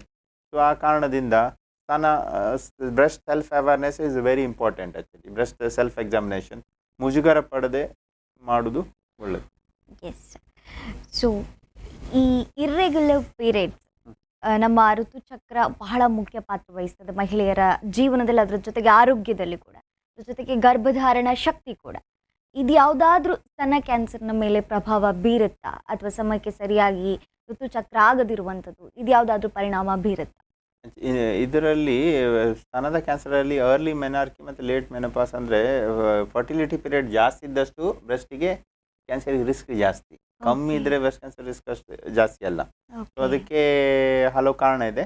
ಸೊ ಇರೆಗ್ಯುಲರ್ ಪೀರಿಯಡ್ಸ್ಗೆ ಬೇರೆ ಗೈನಕಾಲಜಿಸ್ಟ್ ಹೋಗಿ ಬೇರೆ ಹಾರ್ಮೋನ್ ಏನಾದರೂ ಕಾರಣ ಉಂಟಾ ಅಥವಾ ಲೋಕಲ್ ಏನಾದರೂ ಕಾರಣ ಉಂಟಾ ಅಂತಂದು ನೋಡಬೇಕಾಗ್ತದೆ. ಬ್ರೆಸ್ಟ್ ಕ್ಯಾನ್ಸರಿಗೆ ನಾ ಹೇಳಿದಾಗೆ ರಿಪ್ರೊಡಕ್ಟಿವ್ ಪೀರಿಯಡ್ ಜಾಸ್ತಿ ಇದ್ದಷ್ಟು ರಿಸ್ಕ್ ಜಾಸ್ತಿ, ಬಟ್ ರಿಪ್ರೊಡಕ್ಟಿವ್ ಪೀರಿಯಡ್ ಜಾಸ್ತಿ ಇದ್ದರೆ, ಮಕ್ಕಳು ಜಾಸ್ತಿ ಇದ್ದರೆ ರಿಸ್ಕ್ ಕಮ್ಮಿ. ಸೊ ಕೆಲವೊಂದು ರಿಸ್ಕ್ ಫ್ಯಾಕ್ಟರ್ ನಾವು ಹೇಳುವಂಥದ್ದು ತಡೆಯುವಂಥ ರಿಸ್ಕ್ ಫ್ಯಾಕ್ಟರ್ ಅಂತ ಹೇಳ್ತೀವಿ. ಈ ದುಶ್ಚಟ, obesity, healthy weight, healthy eating, ಮತ್ತೆ ಎಕ್ಸಸೈಸ್. ಕ್ಯಾನ್ಸರ್ ಅಷ್ಟೇ ಅಲ್ಲ, ಎಲ್ಲ ಹಾರ್ಟ್ ಮತ್ತು ಡಯಾಬಿಟಿಕ್ ಕಾಯಿಲೆಗಳನ್ನು ಕಮ್ಮಿ ಮಾಡ್ತದೆ. So healthy lifestyle is a risk reducing factor for ಎಲ್ಲ ಡಿಸೀಸ್. ಎಸ್. ಈಗ ಸ್ತನ ಕ್ಯಾನ್ಸರ್ನ ಬಗ್ಗೆ ಮಾತಾಡ್ತಾ ಇದ್ವಿ, ಅದ್ರ ಜೊತೆಗೆ ಒಂದು ಒಳ್ಳೆಯ ಪದವನ್ನು ನೀವು ತಗೊಂಡ್ರಿ ಆವಾಗ ಈ ಎದೆ ಹಾಲು ಉಣಿಸುವಂಥದ್ದು ಅಂತ. ಇದು ಪ್ರತಿ ತಾಯಿಯ ಒಂದು ಸೌಭಾಗ್ಯ. ಆದರೆ ಈಗಿನ ಕಾಲದಲ್ಲಿ ಏನು ಬದಲಾವಣೆ ಆಗಿದೆ ಅಂತ ಹೇಳಿದರೆ, ಎದೆ ಹಾಲು ಉಣಿಸಿದ್ರೆ ನಮ್ಮ ಸೌಂದರ್ಯಕ್ಕೆ ಎಲ್ಲಿ ಆ, ಗಾಯ ಆಗುತ್ತೋ, ಸೌಂದರ್ಯ ಕಮ್ಮಿ ಆಗುತ್ತೋ, ಇದು ನಮಗೆ ಬೇಡ, ಯಾಕೆ ಮಕ್ಕಳಿಗೆ ಬೇರೆ ಹಾಲನ್ನು ಕೊಡುವಂಥದ್ದು, ಇಂಥದ್ದೆಲ್ಲ ಕೆಲವೊಂದು ಪದ್ಧತಿಗಳು ಈಗ ಕಾಣಿಸ್ಕೊಳ್ತಾ ಇದೆ. ಇದು ಎಷ್ಟು ಸೂಕ್ತ ಅಂತ ಹೇಳ್ತಾರೆ? ಯಾಕಂತ ಹೇಳಿದರೆ ಎದೆ ಹಾಲು ಉಣಿಸುವಂಥದ್ದು ಹೆಣ್ಣಿನ ದೇಹಕ್ಕೆ ಎಷ್ಟು ಒಳ್ಳೆಯದು ಮಾಡ್ತದೆ. ಈ ಎದೆ ಹಾಲು ಉಣಿಸೋದ್ರಿಂದ ಕ್ಯಾನ್ಸರ್ ರಿಸ್ಕ್ ಕಮ್ಮಿ ಆಗ್ತದೆ, ಅದು ಸ್ಟಡೀಸಲ್ಲಿ ನೋಟಿಸ್ ಮಾಡಿದ್ದಾರೆ. ಮತ್ತೊಂದು ಕಾರಣ, ಈ ಎದೆ ಹಾಲು ಉಣಿಸ್ಲಿಕ್ಕೆ ಈಗ ನಮ್ಮ ಮಾಡರ್ನ್ ವರ್ಕಿಂಗ್ ವುಮನ್ ಇದ್ರೆ ಕಷ್ಟ ಆಗ್ತದೆ. ಅಂದ್ರೆ ಒಂದು ವರ್ಷದ ನಂತರ ಅಥವಾ 6 ತಿಂಗಳಿಗೆ ನಿಲ್ಲಿಸ್ಬೇಕಾಗ್ತದೆ, because of work related pressure. ಈಗ ಗೌರ್ಮೆಂಟ್ ಲೆಕ್ಕದಿಂದ ಮೆಟರ್ನಿಟಿ ಲೀವ್ ಅದೆಲ್ಲ ಬಂದಿದೆ ಈಗ, ಸೊ ಅದನ್ನು ತಗೊಳ್ಬೋದು. ಸೊ ಎದೆ ಹಾಲು ಉಣಿಸೋದು ಮಕ್ಕಳ ಆರೋಗ್ಯಕ್ಕೂ ಮತ್ತು ತಾಯಿ ಆರೋಗ್ಯಕ್ಕೂ ಸೂಕ್ತ, ಮಾಡಲೇಬೇಕು ಆ್ಯಕ್ಚುಲಿ. ಎಸ್. ಸೊ ಇವತ್ತು ನಿಮ್ಮ ಮಾತಿನಿಂದ ಎಲ್ರಿಗೂ ಅವೇರ್ನೆಸ್ ಬಂದಿರುತ್ತೆ, ಬಹುಶಃ ಇದರ ಬಗ್ಗೆ ಇರುವಂತಹ ಮೂಢನಂಬಿಕೆಗಳು ದೂರ ಆಗಿರ್ತದೆ ಅಂತ ಭಾವಿಸ್ತಾ, ಅದ್ರ ಜೊತೆಗೆ ಸ್ತನ ಕ್ಯಾನ್ಸರನ್ನು ಕಂಡುಹಿಡಿಯುವಂಥದ್ದು ಒಂದು ಮಾರ್ಗ ಆದರೆ, ಅದನ್ನು ಪರೀಕ್ಷೆಗೆ ಒಳಪಡಿಸಿ ಅದಂಥ ಚಿಕಿತ್ಸೆ ತಗೊಳ್ಳುವಂಥದ್ದು ಇನ್ನೊಂದು ಮಾರ್ಗ.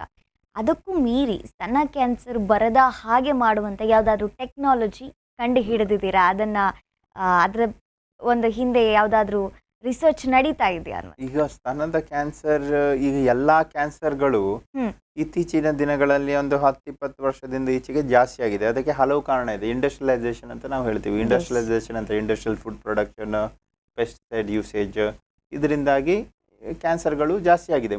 ಹಿಂದೆ ಇರಲಿಲ್ಲ. ಎಲ್ಲ ಇಂಡಸ್ಟ್ರಿಯಲೈಸ್ ಕಂಟ್ರೀಸಲ್ಲಿ ಕ್ಯಾನ್ಸರ್ ಜಾಸ್ತಿ ಆಗಿದೆ. ನಮ್ಮದು ಡೆವಲಪಿಂಗ್ ಕಂಟ್ರಿ, ಅದರಿಂದಾಗಿ ಇಂಡಸ್ಟ್ರಿಯಲೈಸೇಷನಿಂದ, ಪೊಲ್ಯೂಷನಿಂದಾಗಿ ಕ್ಯಾನ್ಸರ್ ಜಾಸ್ತಿ ಆಗಿದೆ. ಇದನ್ನು ತಡೆಗಟ್ಟುವ ಟೆಕ್ನಾಲಜಿಗಿಂತ ನಾವು ಟೆಕ್ನಾಲಜಿಯನ್ನು ಹಿಂದೆ ಹೋಗುವುದೇ ನ್ಯಾಚುರಲ್ ಫುಡ್ಸಿಗೆ ಹೋಗೋದು, ನ್ಯಾಚುರಲ್ ಆಗಿ ಆರ್ಗ್ಯಾನಿಕ್ ಇದು. ಈಗ ಅದ್ರ ಬಗ್ಗೆ ಮಾತಾಡ್ತಾ ಇದ್ದಾರೆ ವೆಸ್ಟರ್ನ್ ಕಂಟ್ರೀಸಲ್ಲಿ. ಸೊ ಇಂಡಿಯಾದಲ್ಲೂ ಸಹ ನಾವು, ನಮ್ಮ ದೇಶದಲ್ಲೂ ಸಹ ನಾವು ಇದ್ರ ಬಗ್ಗೆ ಇದು ಮಾಡ್ತೀವಿ. ಡಾಕ್ಟರ್, ಒಂದು ಕರೆ ಇದೆ, ಮಾತಾಡೋಣ. ಹೆಲೋ, ನಮಸ್ತೆ. ಯಾರಿದು, ಎಲ್ಲಿಂದ ಕರೆ ಮಾಡ್ತಾ ಇದ್ದೀರಾ? ಓಕೆ, ತಮ್ಮ ಯಾವುದೇ ಪ್ರಶ್ನೆ ಇದ್ರೂ ಡಾಕ್ಟರ್ ಹತ್ರ ಕೇಳಬಹುದು. ಇದು ಈ ಡಾಕ್ಟರ್ ನಮಸ್ಕಾರ. ನಮಸ್ಕಾರ. ಈ ಬ್ರಾಕಿಯೋಥೆರಪಿ ಅಂತ ಹೇಳಿ ಒಂದು ಕ್ಯಾನ್ಸರ್ ಟ್ರೀಟ್ಮೆಂಟ್ ಗೆ ಮಾಡ್ತಾರಲ್ಲ, ಸೆಲ್ಲಿನ ಹತ್ರ ಹೌದು ವಿಕಿರಣ ಇದು ಹಿಡಿದು ವಿಕಿರಣದ ಒಂದು ವಸ್ತು ರೇಡಿಯೋ ಆಕ್ಟಿವ್, ಅದು ಆಧುನಿಕ ಚಿಕಿತ್ಸೆ ಅಂತ ಹೇಳ್ತಾರೆ. ಆದ್ರೆ ಕೆಲವರು ಹೇಳ್ತಾರೆ ಅದರಿಂದ ನಿಯರ್ ಬೈ ಹತ್ತಿರದ ಜೀವಕೋಶಗಳಿಗೆ ಕೂಡ ಹಾನಿ ಆಗ್ತದೆ. ಅದು ಅಂದ್ರೆ ಜೀವ ಮ್ಯೂಟೇಷನ್ಸ್ ಮತ್ತೆ ಗರ್ಭಿಣಿಯರಿಗೆಲ್ಲ ಇದ್ರೆ ಸ್ವಲ್ಪ ತೊಂದರೆ ಆಗ್ತದೆ ಅಂತ ಹೇಳಿ ಅಲ್ಲ ಆ್ಯಕ್ಚುಲಿ ಎಲ್ಲ ಕ್ಯಾನ್ಸರ್ ಚಿಕಿತ್ಸೆ ಮಾಡುವ ಮುಂಚೆ ನಾವು ಅವರು ಪೇಷಂಟ್ ಅಂದರೆ ರೋಗಿ ಗರ್ಭಿಣಿ ಅಲ್ಲ ಅಂತ ನಾವು ಖಚಿತಪಡಿಸ್ಕೊಂಡೇ ಮಾಡೋದು. ಈ ಬ್ರೇಕಿಥೆರಪಿ ಮಾಡುವಾಗ ಬ್ರೇಕಿಥೆರಪಿ ಹಾಕಿ ಅವ್ರು ಮನೆಗೆ ಕಳಿಸೋದಿಲ್ಲ. ಅವರು ಯಾವಾಗಲೂ ಆಸ್ಪತ್ರೆದಲ್ಲಿ ಇರ್ತಾರೆ, ಯಾಕಂದರೆ ಅದನ್ನು ಮನೆಗೆ ಕಳಿಸುವಾಗಿಲ್ಲ. ಬ್ರೇಕಿಥೆರಪಿ ಅಂದರೆ ರೇಡಿಯೋ ಆಕ್ಟಿವ್ ಸೋರ್ಸನ್ನು ಆ ಜಾಗದ ಹತ್ರನೇ ಕೊಡೋದು, ಅಲ್ಲೇ ಹತ್ತಿರ ಆಗ್ತದೆ ಹೊತ್ತು ಬೇರೆ ಅಂಗಾಂಗಗಳಿಗೆ ಆಗೋದಿಲ್ಲ. ರೆಗ್ಯುಲರ್ ರೇಡಿಯೇಷನ್ಗಿಂತ ಬ್ರೇಕಿಥೆರಪಿಯಲ್ಲಿ ಇರುವ ಸೈಡ್ ಎಫೆಕ್ಟ್ಸ್, ರಿಸ್ಕ್ ಫ್ಯಾಕ್ಟರ್ಸ್ ಎಲ್ಲ ಭಾಳ ಕಮ್ಮಿ. ಎಲ್ಲ ಕಾಯಿಲೆಗಳಿಗೂ ಬ್ರೇಕಿಥೆರಪಿ ಯೂಸ್ ಮಾಡಲಿಕ್ಕೆ ಆಗೋದಿಲ್ಲ. ಕೆಲವೊಂದು ಕಾಯಿಲೆ ಇದೆ, ಅಂದರೆ ಕಾರ್ಸಿನೋಮಾ ಸರ್ವಿಕ್ಸ್ ಅಂತ, ಅಂದರೆ ಗರ್ಭಕೋಶದ ಕುತ್ತಿಗೆ ಭಾಗದ ಕ್ಯಾನ್ಸರ್, ಮತ್ತು ಕೆಲವೊಂದು ಸಾರ್ಕೋಮಾಗಳಿಗೆ ಯೂಸ್ ಮಾಡ್ಬೋದು. ಕೆಲವೊಂದು ಹೆಡ್ ಆ್ಯಂಡ್ ನೆಕ್ ಕ್ಯಾನ್ಸರ್ಸಲ್ಲಿ ನಾವು ಯೂಸ್ ಮಾಡ್ಬೋದು. ಅದು ರೇಡಿಯೇಷನ್ ಆಂಕಾಲಜಿಸ್ಟ್ ಅಂತ ಒಂದು ಸ್ಪೆಷಾಲಿಟಿ ಇದೆ. ಈ ಕ್ಯಾನ್ಸರಲ್ಲಿ ಕೀಮೋ ಕೊಡುವುದು ಅಂದರೆ ನಮ್ಮ ಸ್ಪೆಷಾಲಿಟಿ ಮೆಡಿಕಲ್ ಆಂಕಾಲಜಿ, ರೇಡಿಯೇಷನ್ ಅಂದರೆ ರೇಡಿಯೇಷನ್ ಆಂಕಾಲಜಿ, ಸರ್ಜರಿ ಮಾಡೋರು ಸರ್ಜಿಕಲ್ ಆಂಕಾಲಜಿ ಅಂತ ಇರ್ತಾರೆ. ಹಾಗಂತ ಎಲ್ಲ ಕೆಲವೊಂದು ಬೇರೆ ಸ್ಪೆಷಾಲಿಟಿಯಿಂದ ಕೂಡಿ ನಾವು ಡಿಸ್ಕಸ್ ಮಾಡಿ ಅದಕ್ಕೆ ಅಪ್ರಾಪ್ರಿಯೇಟ್ ಟ್ರೀಟ್ಮೆಂಟ್ ಕೊಡೋದು. ಬ್ರೇಕಿಥೆರಪಿ ಕೆಟ್ಟದಲ್ಲ, ಬಟ್ ಬ್ರೇಕಿಥೆರಪಿ ಎಲ್ಲದಕ್ಕೂ ಸೂಕ್ತ ಅಲ್ಲ. ಇನ್ನೊಂದು, ಈ ಬ್ಲಡ್ ಕ್ಯಾನ್ಸರ್ ಗೆಲ್ಲ ಟ್ರೀಟ್ಮೆಂಟ್ ಕೊಡುವಾಗ ಕೆಲವು ಮೆಡಿಸಿನ್ ಗಳನ್ನು indiabul.com ಎಂದು ಕೊಡ್ತಾರೆ. ಇಂಡಿಯಾಬುಲ್ ಅಂದ್ರೆ ನಂಗೆ ಗೊತ್ತಿಲ್ಲ. ಅದು ತುಂಬಾ ಕಾಸ್ಟ್ಲಿ, 4 ಲಕ್ಷ ಎಲ್ಲ ಆಗ್ತದೆ ಒಂದೊಂದು ವರ್ಷಕ್ಕೆ ಆಗುವಾಗ. ಅದು ಅಲ್ಲ, ಈಗ ಎಂತಂದ್ರೆ ಕೆಲವೊಂದು ಕ್ಯಾನ್ಸರ್ ಮೆಡಿಸಿನ್ಸ್ ಬ್ಲಡ್ ಕ್ಯಾನ್ಸರಲ್ಲಿ ಪೇಟೆಂಟೆಡ್ ಅಲ್ಲಿ ಇರ್ತದೆ. ಪೇಟೆಂಟೆಡ್ ಡ್ರಗ್ಸ್ ಇಂಡಿಯಾದಲ್ಲಿ ಅವೈಲೇಬಲ್ ಇರುವುದಿಲ್ಲ. ಹೌದು, ಹೊರಗಿಂದ ತರಿಸಿ ಕೊಡೋದಾದ್ರೆ ಅಷ್ಟು ಚಾರ್ಜ್ ಮಾಡ್ತಾರೆ. ಪ್ರಾಬ್ಲಮ್ ಅಂತಂದರೆ ಒಂದ್ಸಲ ಅದು ಪೇಟೆಂಟಲ್ಲಿ ಇದ್ದಾಗ ನಮ್ಮ ದೇಶದಲ್ಲಿ ಅದು ನಾವು ಮ್ಯಾನುಫ್ಯಾಕ್ಚರ್ ಮಾಡುವ ರೈಟ್ ನಮಗೆ ಇಲ್ಲ. ಅಂದರೆ ನಮ್ಮ ಇಂಡಿಯನ್ ಇಂಟರ್ನ್ಯಾಷನಲ್ ಇದ್ರ ನಾವು ಟ್ರೇಡ್ ಆರ್ಗನೈಸೇಷನ್ ಇದ್ದರೆ ನಾವು ಡುಪ್ಲಿಕೇಟ್ ಮಾಡುವಾಗಿಲ್ಲ. ಬಟ್ ದಟ್ ಈಸ್ ಅದೇ ಅನ್ಫಾರ್ಚುನೇಟ್ಲಿ ದಟ್ ಈಸ್ ಹೌ ಇದಿದೆ. ಅದು ನಮ್ಮ ಗೌರ್ಮೆಂಟ್ ಲೆಕ್ಕದಿಂದ ಏನಾದರೂ ಮಾಡಬೇಕದು. ಎಸ್, ಅದು ಅಂದ್ರೆ BPL ಅವರಿಗೆ ಸಿಗ್ತದೆ, ಅವರೇಜ್ ನವರಿಗಿದ್ರೆ ನಾವು ಸೋಲ್ indiabull.com ನವರಿಗೆ ಸೋಲ್ ಅದು ಇದಿರುವುದು ಅವರಿಂದನೇ ತಗೊಳ್ಬೇಕಾಗ್ತದೆ. ಸ್ವಲ್ಪ ಕಷ್ಟ ಆಗ್ತದೆ, 4.5 ಲಕ್ಷ ಒಂದು ವರ್ಷಕ್ಕೆ ಆಗೋದು. ಅದು ಬಿಟ್ಟರೆ ಸಬ್ಸ್ಟಿಟ್ಯೂಟ್ ಏನಾದ್ರು ಅದಕ್ಕೆ ಮಾಡ್ಲಿಕ್ಕೆ ಆಗ್ತದ? ಇಲ್ಲ, ಆಕ್ಚುಲಿ ಇಂಡಿಯಾ ಬುಲ್ ಅಂದ್ರೆ ಅದು ಒಂದು ಕಂಪನಿ ಇರ್ಬೋದು, ಹಾಗೆ ಸುಮಾರು ಕಂಪನಿಗಳಿವೆ. ಸೊ ನನಗೆ ಈ ಡ್ರಗ್ಸ್ ಯಾವುದಂತನೂ ಗೊತ್ತಿಲ್ಲ, ಅದ್ರ ಸಬ್ಸ್ಟಿಟ್ಯೂಟ್ ನಾವು ಡ್ರಗ್ಸ್ ಯಾವುದಂತ ನೋಡಿದರೆ ನೋಡ್ಬೋದು. ಬಟ್ ಕೆಲವೊಂದು ಪೇಟೆಂಟೆಡ್ ಡ್ರಗ್ಸಿಗೆ ಸಬ್ಸ್ಟಿಟ್ಯೂಟ್ ಇರುವುದಿಲ್ಲ, ಅದು ಒಂದೇ ಒಬ್ಬರೇ ಮಾಡೋದು. Okay, thank you. Yes, thank you sir. Doctor, ವಿಚಾರಗಳನ್ನು ಹೇಳ್ತಾ ಇದ್ರಿ. ಈಗ ಟ್ರೀಟ್ಮೆಂಟ್ ತಗೊಳ್ಳುವಂಥದ್ದು ಒಂದು ವಿಧಾನ ಆದರೆ ನಮ್ಮ ಜೀವವನ್ನು ಕಾಪಾಡ್ಕೊಳ್ಳಿಕ್ಕೆ, ಅದರಿಂದ ಜೀವಕ್ಕೆ ಆಗುವಂಥ ಅಪಾಯಗಳೇನು, ಸೈಡ್ ಎಫೆಕ್ಟ್ಸ್ಗಳೇನು? ಈಗ ನಾವು ಏನು ಹೇಳಬೇಕಂದಿದ್ರೆ, ನಾವೀಗ ಕ್ಯಾನ್ಸರಿಗೆ ಟ್ರೀಟ್ಮೆಂಟ್ ಮಾಡೋದು ಗುಣ ಆಗಲಿಕ್ಕೆ ಅಂದರೆ ಜೀವವನ್ನು ಉಳಿಸ್ಲಿಕ್ಕೆ. ಎಸ್, ಈ ಜೀವವನ್ನು ಉಳಿಸೋದು ಮೇನ್. ಸೊ ಈ ಜೀವವನ್ನು ಉಳಿಸ್ಲಿಕ್ಕೆ ನಾವು ಟ್ರೀಟ್ಮೆಂಟ್ ಮಾಡುವಾಗ ಅದರಿಂದ ಆಗೋ ದುಷ್ಪರಿಣಾಮಗಳು ಏನು, ನಾವು ಆ್ಯಕ್ಚುಲಿ ದುಷ್ಪರಿಣಾಮಗಳ ಮೇಲೆ ಕಾನ್ಸಂಟ್ರೇಷನ್ ಮಾಡದೆ ಜೀವನ ಉಳಿಸುವ ಇದ್ರ ಬಗ್ಗೆ ಕಾನ್ಸಂಟ್ರೇಷನ್ ಮಾಡಬೇಕು. ಯಾವ ಪರಿಣಾಮಗಳಿದ್ರೂ ಹೆಚ್ಚಿನ ಪ್ರತಿಶತ ಲಾಂಗ್ ಟರ್ಮ್ ಇರುವುದಿಲ್ಲ. ಯಾಕಂದರೆ ಇತ್ತೀಚೆಗೆ ಬ್ರೆಸ್ಟ್ ಕ್ಯಾನ್ಸರ್ ಇದ್ದು ಟ್ರೀಟ್ಮೆಂಟ್ ಎಷ್ಟು ಅಡ್ವಾನ್ಸ್ ಆಗಿದೆ ಅಂದರೆ ದುಷ್ಪರಿಣಾಮಗಳನ್ನು ಕಮ್ಮಿ ಮಾಡುವಂಥದ್ದು. ಕೆಲವರಿಗೆ ನಾವು ಕೀಮೋನೇ ಕೊಡುವುದಿಲ್ಲ, ಅದಕ್ಕೆ ನಾವು ಅರ್ಲಿ ಸ್ಟೇಜಸಲ್ಲಿ ಇದ್ದರೆ ಅದಕ್ಕೆ ನಾವು ಮಾಲಿಕ್ಯುಲರ್ಲಿ ಟೆಸ್ಟ್ ಮಾಡಿ ರಿಸ್ಕ್ ಕಮ್ಮಿ ಇದ್ದರೆ ಕೀಮೋನೂ ಆಗೋತ್ತಿಲ್ಲ, ಬರೀ ಹಾರ್ಮೋನಲ್ ಟ್ರೀಟ್ಮೆಂಟಲ್ಲೇ ಇದು ಮಾಡ್ತೀವಿ. ಸೊ ಕೀಮೋ, ರೇಡಿಯೇಷನ್ ಅಥವಾ ಸರ್ಜರಿನೂ ಕಮ್ಮಿ. ಈ ದುಷ್ಪರಿಣಾಮ ಅಂದರೆ ಜನರಿಗೆ ಆಗುವ ಅಂದ್ಕೊಳ್ಳೋದು ಕೂದಲು ಹೋಗೋದು. ಈ ಕೂದಲು ಎಲ್ಲ ಕೀಮೋಥೆರಪಿಯಲ್ಲಿ ಕೂದಲು ಹೋಗೋದು, ಬಾಯಿ ರುಚಿ ಕಮ್ಮಿ ಆಗೋದು, ಇದರ ಬಗ್ಗೆ ಅವರು ಹೇಳ್ತಾರೆ. ಈ ಬಾಯಿ ರುಚಿ ಕಮ್ಮಿ ಆಗೋದು ಯಾಕೆ? ಯಾವ ಬೇಗ ಬೆಳಿತಿರೋ ಕಣ ಎಲ್ಲ, ನಾಲ್ಗೆ ಕಣಗಳೆಲ್ಲ ಹೋಗ್ತದೆ, ಬಟ್ ಅದು ವಾಪಸ್ ಹುಡ್ತದೆ. ಕೂದಲು ಹೋಗೋದು ಪರ್ಮನೆಂಟ್ ಅಲ್ಲ, ಬಾಯಿ ರುಚಿ ಕಮ್ಮಿ ಆಗೋದು ಪರ್ಮನೆಂಟ್ ಅಲ್ಲ, ಸುಸ್ತಾಗೋದು ಪರ್ಮನೆಂಟ್ ಅಲ್ಲ. ಇದೆಲ್ಲ ಸರಿಯಾಗುವಂಥದ್ದು. ನಮಗೆ ಮುಖ್ಯವಾಗಿ ಕಾಯಿಲೆ ಹುಟ್ಟಬಾರ್ದು, ಆ ಕಾರಣದಿಂದ ಇದೆಲ್ಲ ಟ್ರೀಟ್ಮೆಂಟ್ ಮಾಡಬೇಕು.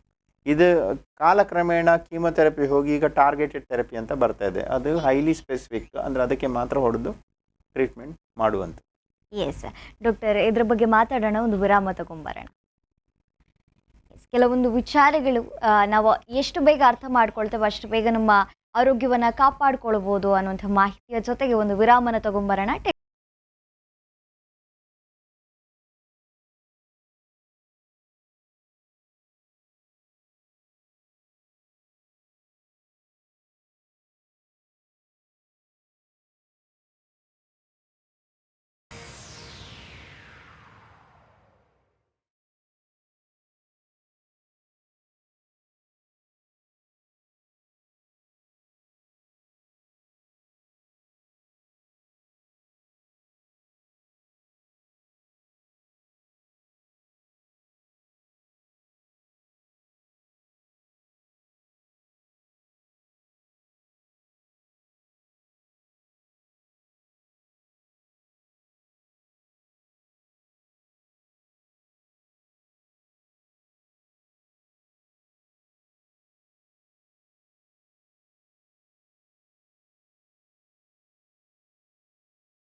ವಿರಾಮದ ಬಳಿಕ ಮತ್ತೊಮ್ಮೆ ನಮಸ್ತೆ ಡಾಕ್ಟರ್ ವಿಶೇಷ ನೇರ ಪ್ರಸಾರ ಕಾರ್ಯಕ್ರಮಕ್ಕೆ ಸ್ವಾಗತ. ಡಾಕ್ಟರ್ನ ಬಳಿ ಸಾಕಷ್ಟು ಮಾಹಿತಿಗಳನ್ನು ತಿಳ್ಕೊಳ್ಳೋಕ್ಕಿದೆ, ಬನ್ನಿ. ಎಸ್ ಸರ್, ಡಾಕ್ಟರ್ ಲಿಂಫ್ ನೋಟ್ಸ್ಗಳ ಬಗ್ಗೆ ಕೆಲವೊಂದು ಸಂದರ್ಭದಲ್ಲಿ ನಮಗೆ ಗೊತ್ತಿಲ್ಲದೆ ಒಂದು ಹಂತವನ್ನು ದಾಟಿ ಬಿಟ್ಟಿರ್ತದೆ. ಯಾವ್ಯಾವ ಕಡೆಯಲ್ಲಿ ನಾವು ಅದನ್ನು ಕಾಣಬಹುದು? ಲಿಂಫ್ ನೋಟ್ಸ್ಗಳು ಎಲ್ಲೆಲ್ಲಿರುತ್ತೆ? ಈಗ ನಮ್ಮ ದೇಹದ ಅಂಗಾಂಗಗಳಲ್ಲಿ ಲಿಂಫ್ ನೋಟ್ಸ್ ಇರ್ತದೆ. ಅದು ಸಾಮಾನ್ಯವಾಗಿ ಕೈಗೆ ಸಿಗುವುದಿಲ್ಲ. ಈಗ ನಾವು ಚಿಕ್ಕ ಮಕ್ಕಳಿರುವಾಗ ಅಥವಾ ಚಪ್ಪಲಿ ಹಾಕೊಂಡು ನಡೆಯೋರಲ್ಲಿ ತೊಡೆ ಸಂಧಿಯ ಭಾಗದಲ್ಲಿ ಸಾಮಾನ್ಯವಾಗಿ ಲಿಂಫ್ ನೋಟ್ಸ್ ಇರ್ತದೆ. ಈಗ ಈ ಸ್ತನದ ಕ್ಯಾನ್ಸರಲ್ಲಿ ಏನಾಗುತ್ತದೆ ಅಂದರೆ, ಸ್ತನದ ಕ್ಯಾನ್ಸರ್ ಫಸ್ಟ್ ಹೋಗೋದು ಕಂಕುಳಿನ ಲಿಂಫ್ ನೋಟ್ಸ್ಗಳಿಗೆ, ಅಂದರೆ ದುಗ್ಧ ಗ್ರಂಥಿ ಅಂತ ನಾವು ಹೇಳ್ತೀವಿ ಕನ್ನಡದಲ್ಲಿ. ಸೊ ಅಲ್ಲಿಗೆ ಹೋಗೋದು. ಅದು ಕೈಗೆ ಸಿಕ್ಕಿದ್ರೆ ಅದು ಗಟ್ಟಿಯಾಗಿ ಬರ್ತದೆ, ಕಲ್ಲುಗುಂಡಿನ ಥರ ಇರ್ಬೋದು ಅಥವಾ ಕೆಲವೊಮ್ಮೆ ಸಾಫ್ಟ್ವೇರ್ ಇರ್ಬೋದು. ಈ ಲಿಂಫ್ ನೋಟ್ಸಿಗೆ ಹರಡಿದರೆ ಅದು ಸ್ವಲ್ಪ ಸ್ಪ್ರೆಡ್ ಆಗಿದೆ ಅಂತ ಲೆಕ್ಕ. ಸೊ ಗುಣ ಆಗೋದಿಲ್ಲ ಅಂತ ಹೇಳಿದ್ದಲ್ಲ. ಸೊ ಲಿಂಫ್ ನೋಟ್ಸ್ಗೆ ಸ್ಪ್ರೆಡ್ ಆಗಿದ್ರೆ ಗುಣ ಆಗ್ಬೋದು. ಈ ಲಿಂಫ್ ಗ್ರಂಥಿಯ ಕ್ಯಾನ್ಸರ್ ಅಂತ ಬೇರೆನೇ ಇದೆ, ಅದು ಲಿಂಫೋಮಾ ಅಂತ ಹೇಳ್ತೀವಿ. ಅದು ಹೆಚ್ಚಾಗಿ ಗುಣ ಆಗುವಂಥದ್ದು, ಎಲ್ಲದು ಗುಣ ಆಗೋದಿಲ್ಲ ಬಟ್ ಹೆಚ್ಚಾಗಿ ಗುಣ ಆಗುವಂಥದ್ದು. ಅದಕ್ಕೆ ಗುಣ ಆಗಲಿಲ್ಲ ಅಂದರೂ ಬೋನ್ ಮ್ಯಾರೋ ಟ್ರಾನ್ಸ್ಪ್ಲಾಂಟ್ ಅಂತೆಲ್ಲ ಇದು ಅಡ್ವಾನ್ಸ್ ಟ್ರೀಟ್ಮೆಂಟಿಂದ ಗುಣ ಆಗುವ ಸಾಧ್ಯತೆ ಹೆಚ್ಚಾಗಿದೆ. ಈಗ ಟ್ರೀಟ್ಮೆಂಟ್ಗಳ ಬಗ್ಗೆ ನೀವು ಹೇಳಿದ್ರೆ ಬೇರೆ ಬೇರೆ ರೀತಿಯ ಟ್ರೀಟ್ಮೆಂಟ್ ಇದೆ. ಯಾಕಂತ ಹೇಳಿದ್ರೆ ಒಂದೇ ತಕ್ಷಣಕ್ಕೆ ನೀವು ಸರ್ಜರಿ ಮಾಡೋದಿಲ್ಲ ಅಥವಾ ಕೀಮೋ ಅಪ್ಲೈ ಮಾಡೋದಿಲ್ಲ. ಯಾವ್ಯಾವ ಹಂತದಲ್ಲಿ ಯಾವ್ಯಾವ ಟ್ರೀಟ್ಮೆಂಟನ್ನು ನೀವು ಮಾಡ್ತೀರಾ?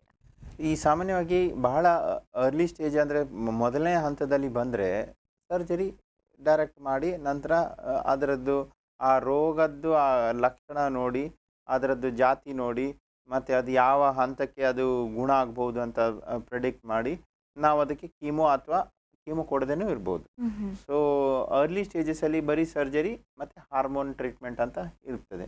ಹೆಚ್ಚಾಗಿ ನಾವು ಕೀಮೋ ಕೊಡೋದಿಲ್ಲ, ಬಟ್ ಎಲ್ಲದಕ್ಕೂ ಕೀಮೋ ಕೊಡೋದಿಲ್ಲ ಅಂತಲ್ಲ, ಅದು ಟೈಪ್ಸ್ ಮೇಲೆ ಹೋಗ್ತದೆ. ಈಗ ಸ್ತನದ ಕ್ಯಾನ್ಸರ್ಗಳಲ್ಲಿ ಹಾರ್ಮೋನ್ ಪಾಸಿಟಿವಾ ಹಾರ್ಮೋನ್ ನೆಗೆಟಿವಾ, HER2 ಅಂತ ಒಂದಿದೆ, HER2 ಅಂತ ಹೇಳ್ತೀವಿ. HER2 ಪಾಸಿಟಿವಾ ನೆಗೆಟಿವಾ ಅಂತ ನೋಡ್ತೀವಿ. ಕೆಲವೊಮ್ಮೆ 3 ನೆಗೆಟಿವ್ ಇರ್ತದೆ, ಅದು ಸ್ವಲ್ಪ ಎಗ್ರೆಸಿವ್ ಟೈಪ್, ಬಟ್ ಅದು ಸಹ ಗುಣ ಆಗ್ತದೆ. ಈಗ ಬೇರೆ ರೀತಿಯ ಮೆಡಿಸಿನ್ಸ್ ಬಂದಿದೆ. ಈ HER2 ಪಾಸಿಟಿವ್ ಮತ್ತು 3 ನೆಗೆಟಿವ್ ಇರುವ ಕ್ಯಾನ್ಸರ್, ಟ್ರಿಪಲ್ ನೆಗೆಟಿವ್ ಬ್ರೆಸ್ಟ್ ಕ್ಯಾನ್ಸರ್ಗೆ ಹೆಚ್ಚಾಗಿ ನಾವು ಫಸ್ಟ್ಗೆ ಕೀಮೋನೇ ಕೊಡೋದು ಅರ್ಲಿ ಸ್ಟೇಜಸಲ್ಲಿ ಇದ್ರೂ. ಯಾಕಂದರೆ ಅದು ಬೇರೆ ಕ್ಯಾನ್ಸರ್ಗೆ ಕಂಪೇರ್ ಮಾಡಿದರೆ ಅಪರೂಪ, ಬಟ್ ಕೀಮೋ ಕೊಟ್ಟು ಮತ್ತೆ ಸರ್ಜರಿ ಮಾಡೋದ್ರಿಂದ ಗುಣ ಆಗುವ ಸಾಧ್ಯತೆ ಜಾಸ್ತಿ. ಆಯ್ತಾ? ಸೊ ಕೀಮೋ ಕೊಟ್ಟು, ಅದು ಕೀಮೋ ಅಂದರೆ 3 ವಾರಕ್ಕೆ ಅಥವಾ 2 ವಾರಕ್ಕೊಮ್ಮೆ ಕೊಟ್ಟು ಅದು ಪೂರ್ತಿ ನಾಶ ಆಗಿದ್ರೆ ಗುಣ ಆಗೋರ ಸಂಖ್ಯೆ ಆಲ್ಮೋಸ್ಟ್ 90%ಕ್ಕಿಂತಲೂ ಜಾಸ್ತಿ ಇರ್ತದೆ. ಓಕೆ, ಸೊ ನೀವೀಗ ಸಾಕಷ್ಟು ಮಾಹಿತಿಯನ್ನು ಹೇಳಿದ್ರಿ. ಅದು ಸ್ತನ ಕ್ಯಾನ್ಸರನ್ನು ಚಿಕಿತ್ಸೆಯಿಂದ ಪರಿಹರಿಸ್ಬೋದು ಅಂತ ಕೂಡ ಹೇಳಿದ್ರಿ. ನನ್ನ ಪ್ರಶ್ನೆ ಏನು ಅಂತ ಹೇಳಿದರೆ, ಚಿಕಿತ್ಸೆ ತಗೊಂಡ ನಂತರ ಗುಣ ಆದ ವ್ಯಕ್ತಿ ಕೂಡ ಸಾಮಾನ್ಯ ಜೀವನ ನಡೆಸಲಿಕ್ಕೆ ಸಾಧ್ಯನಾ? ಮುಂಚಿನ ಹಾಗೆ ಬದುಕಲಿಕ್ಕೆ ಸಾಧ್ಯನಾ? ಮುಂಚಿನ ಹಾಗೆ ಬದುಕಲಿಕ್ಕೆ ಸಾಧ್ಯ. ಇನ್ಫ್ಯಾಕ್ಟ್ ಈಗ ಏನಂದರೆ, ಈಗ ಸ್ತನವನ್ನು ತೆಗೆದಿದ್ರು ಸ್ತನವನ್ನು ರೀಕನ್ಸ್ಟ್ರಕ್ಷನ್ ಅಂತ ಮಾಡ್ಬೋದು ಪ್ಲಾಸ್ಟಿಕ್ ಸರ್ಜರಿ. ಸೊ ಅದಕ್ಕೆ ಹೆಂಗಸರಿಗೆ ಸ್ತನದ ಬಗ್ಗೆ ಬ್ರೆಸ್ಟ್ ಇಮೇಜ್ ಅಂತ ಇರ್ತದೆ, ಸೆಲ್ಫ್ ಇಮೇಜ್. ಒಂದು ಸ್ತನ ತೆಗೆದ ಕೂಡಲೇ ಮನಸ್ಸಿಗೆ ಆಘಾತ ಆಗ್ತದೆ. ಸೊ ಆ ಕಾರಣದಿಂದ ಸ್ತನವನ್ನು ರೀಕನ್ಸ್ಟ್ರಕ್ಷನ್ ಅಂದರೆ ನಾರ್ಮಲ್ ಸ್ತನ ಥರನೇ ಮಾಡಿಸ್ಬೋದು. ಆ ರೀತಿಯ ಪ್ರೊಸೀಜರ್ಸ್ ಅವೈಲೇಬಲ್ ಇದೆ. ಸೊ ಈಗ ಒಂದು ಸಲ ಕಾಯಿಲೆ ಗುಣ ಆದ ನಂತರ ಅವನ ಜೀವನ ಶೈಲಿಯು ಅವಳ ಅಥವಾ ಅವನ ಜೀವನ ಶೈಲಿಯು ನಾರ್ಮಲ್ ಮನುಷ್ಯನ ಥರನೇ ಇರ್ತದೆ. ಸೊ ಏನು ಎಫೆಕ್ಟ್ ಬರಬಾರ್ದು. ಸೊ 20-30 ವರ್ಷನೋ ಅವರ ನಾರ್ಮಲ್ ಲೈಫ್ ಸ್ಪ್ಯಾನ್ ಏನಿದೆ ಅದರ ಸೆಕೆಂಡ್ ಕ್ಯಾನ್ಸರ್ ಬರುವ ರಿಸ್ಕ್ ಬಹಳ ಕಮ್ಮಿ, ಗೊತ್ತಾಯ್ತಾ? ಕೆಲವೊಂದು ಕ್ಯಾನ್ಸರ್ಗಳು ಏನಾಗ್ತದೆ, ರಿಕರೆನ್ಸ್ ಆಗುವ ರಿಸ್ಕ್ ಇರ್ತದೆ. ಅಂದರೆ ಹಂತ ಜಾಸ್ತಿ ಆಗುವಾಗ ವಾಪಸ್ ಬರುವಂಥ ಚಾನ್ಸ್. ಅದಕ್ಕೆ ನಾವು 2 ತಿಂಗಳಿಗೊಮ್ಮೆ 3 ತಿಂಗಳಿಗೊಮ್ಮೆ ಫಸ್ಟ್ 2 ವರ್ಷ, ನಂತರ 6 ತಿಂಗಳಿಗೊಮ್ಮೆ ನೆಕ್ಸ್ಟ್ 3 ವರ್ಷ, ನಂತರ ವರ್ಷಕ್ಕೊಮ್ಮೆ 10 ವರ್ಷದವರೆಗೆ ನಾವು ಚೆಕ್ ಮಾಡ್ತಾ ಇರಬೇಕಾಗ್ತದೆ. ಸೊ ವಾಪಸ್ ಬರುವುದೇ ಇಲ್ಲ ಅಂತಲ್ಲ. ಸೊ ಫಸ್ಟ್ 3 ವರ್ಷದಲ್ಲೇ ಜಾಸ್ತಿ, ಎಸ್ಪೆಷಲಿ ಫಸ್ಟ್ 2 ಇಯರ್ಸಲ್ಲಿ ಜಾಸ್ತಿ. 3 ಇಯರ್ಸ್ ಆದ ನಂತರ ಕಮ್ಮಿ ಆಗ್ತದೆ. 5 ವರ್ಷದ ನಂತರ ಬರುವ ಚಾನ್ಸ್ 1 ವರ್ಷಕ್ಕೆ 1% ರಿಸ್ಕ್ ಇರ್ತದೆ. ಸೊ ನಾರ್ಮಲ್ 2 ವರ್ಷದ ನಂತರ ಹೆಚ್ಚಿನವರು ಗುಣ ಅಂತಲೇ ಹೇಳ್ಬೋದು. 5 ವರ್ಷದ ನಂತರ 99% ಗುಣನೇ. ಓಕೆ, ಈ ಸ್ತನ ಕ್ಯಾನ್ಸರ್ಗೆ ವಯಸ್ಸಿನ ಮಿತಿ ಏನಾದರೂ ಇದೆಯಾ? ಈ ವಯಸ್ಸಿನ ನಂತರ ಇದು ಕಾಣಿಸ್ಕೊಳ್ತದೆ, ಈ ವಯಸ್ಸಿನೊಳಗಡೆ ಕಾಣಿಸ್ಕೊಳ್ಳೋದಿಲ್ಲ ಅನ್ನುವಂಥದ್ದು ಏನಾದರೂ ಇದೆಯಾ? ಸಾಮಾನ್ಯವಾಗಿ ನಾವು 40 ವರ್ಷದ ನಂತರದವರಿಗೆ ಸ್ತನದ ಕ್ಯಾನ್ಸರ್ ಅಂತ ಹೇಳ್ತಿದ್ವಿ. ಆದರೆ ಇತ್ತೀಚೆಗೆ 25 ವರ್ಷದವರು 35 ವರ್ಷದವರಿಗೆ ಕ್ಯಾನ್ಸರ್ಗಳು ಬರ್ತಾ ಇದೆ. ಇದಕ್ಕೆ ಕಾರಣಗಳು ಹಲವು ಇರ್ಬೋದು. ಯಾವುದೇ ಈಗ ಸ್ಮೋಕಿಂಗ್ ಇಂದ ಕ್ಯಾನ್ಸರ್ ಬರಲಿಕ್ಕೆ 20 ವರ್ಷ ಬೇಕಂತ ಹೇಳ್ತೀವಿ. ಸೊ ಅಂದರೆ ಲಂಗ್ ಕ್ಯಾನ್ಸರ್ ಬರಲಿಕ್ಕೆ. ಅದೇ ರೀತಿ ಸ್ತನದ ಕ್ಯಾನ್ಸರ್ಗೆ ರಿಸ್ಕ್ ಫ್ಯಾಕ್ಟರ್ಸ್ ಹುಟ್ಟಿದ್ರಿಂದನೇ ಎಕ್ಸ್ಪೋಸ್ ಆಗಿರಬೇಕು. ಸೊ ಯಾವ ರಿಸ್ಕ್ ಫ್ಯಾಕ್ಟರ್ ಇದು ಹುಟ್ಟಿನಿಂದ ಎಕ್ಸ್ಪೋಸ್ ಆಗಿರಬೇಕು. ಸೊ 25 ವರ್ಷ ಕೆಲವೊಮ್ಮೆ ಜೆನೆಟಿಕ್ ಫ್ಯಾಕ್ಟರ್ಸ್ ಇರ್ತದೆ, ಒಂದು ವಂಶವಾಹಿಯಲ್ಲಿ ಅವರು ಪಡೆದು ಬರ್ತಿರುವಂಥದ್ದು, ಅದನ್ನು ನಾವು ಚೇಂಜ್ ಮಾಡ್ಲಿಕ್ಕೆ ಆಗೋದಿಲ್ಲ. ಅವರಿಗೆ ಕ್ಯಾನ್ಸರ್ ಬರುವ ರಿಸ್ಕ್ ಜಾಸ್ತಿ. ಅದರ ಒಟ್ಟಿಗೆ ನಾವು ಎನ್ವೈರನ್ಮೆಂಟಲ್ ರಿಸ್ಕ್ ಅಂದರೆ ಏನಂತ ವಾತಾವರಣದಲ್ಲಿರುವ ರಿಸ್ಕ್ ಫ್ಯಾಕ್ಟರ್ಸ್ ಆಗಿದ್ರೆ ಎರಡು ಸೇರಿ ಬೇಗ ಬರ್ಬೋದು ಅದಂತ ಥಿಯರಿ ಅಷ್ಟು ಅರ್ಥ ಆಯ್ತು. ಈಗ ಇಂಥದ್ದೇ ಕಾರಣ ಈ ಒಂದು ಜನರಲ್ಲಿ ಇದೇ ಕಾರಣ ಅಂತ ಯಾರಿಗೂ ಹೇಳಲಿಕ್ಕೆ ಸಾಧ್ಯ ಇಲ್ಲ. ಇದು ನಾವು ಸ್ಟಡೀಸ್ ಮೇಲೆ ಇಂಥದ್ದು ಇರ್ಬೋದು ಅಂದರೆ ಹೆಚ್ಚಾಗಿ ಕೊರಿಲೇಟ್ ಸ್ಮೋಕಿಂಗ್ ಇಂದ ಕ್ಯಾನ್ಸರ್ ಬರ್ತದೆ ಅಂತ ಪ್ರೂವನ್. ಓಕೆ.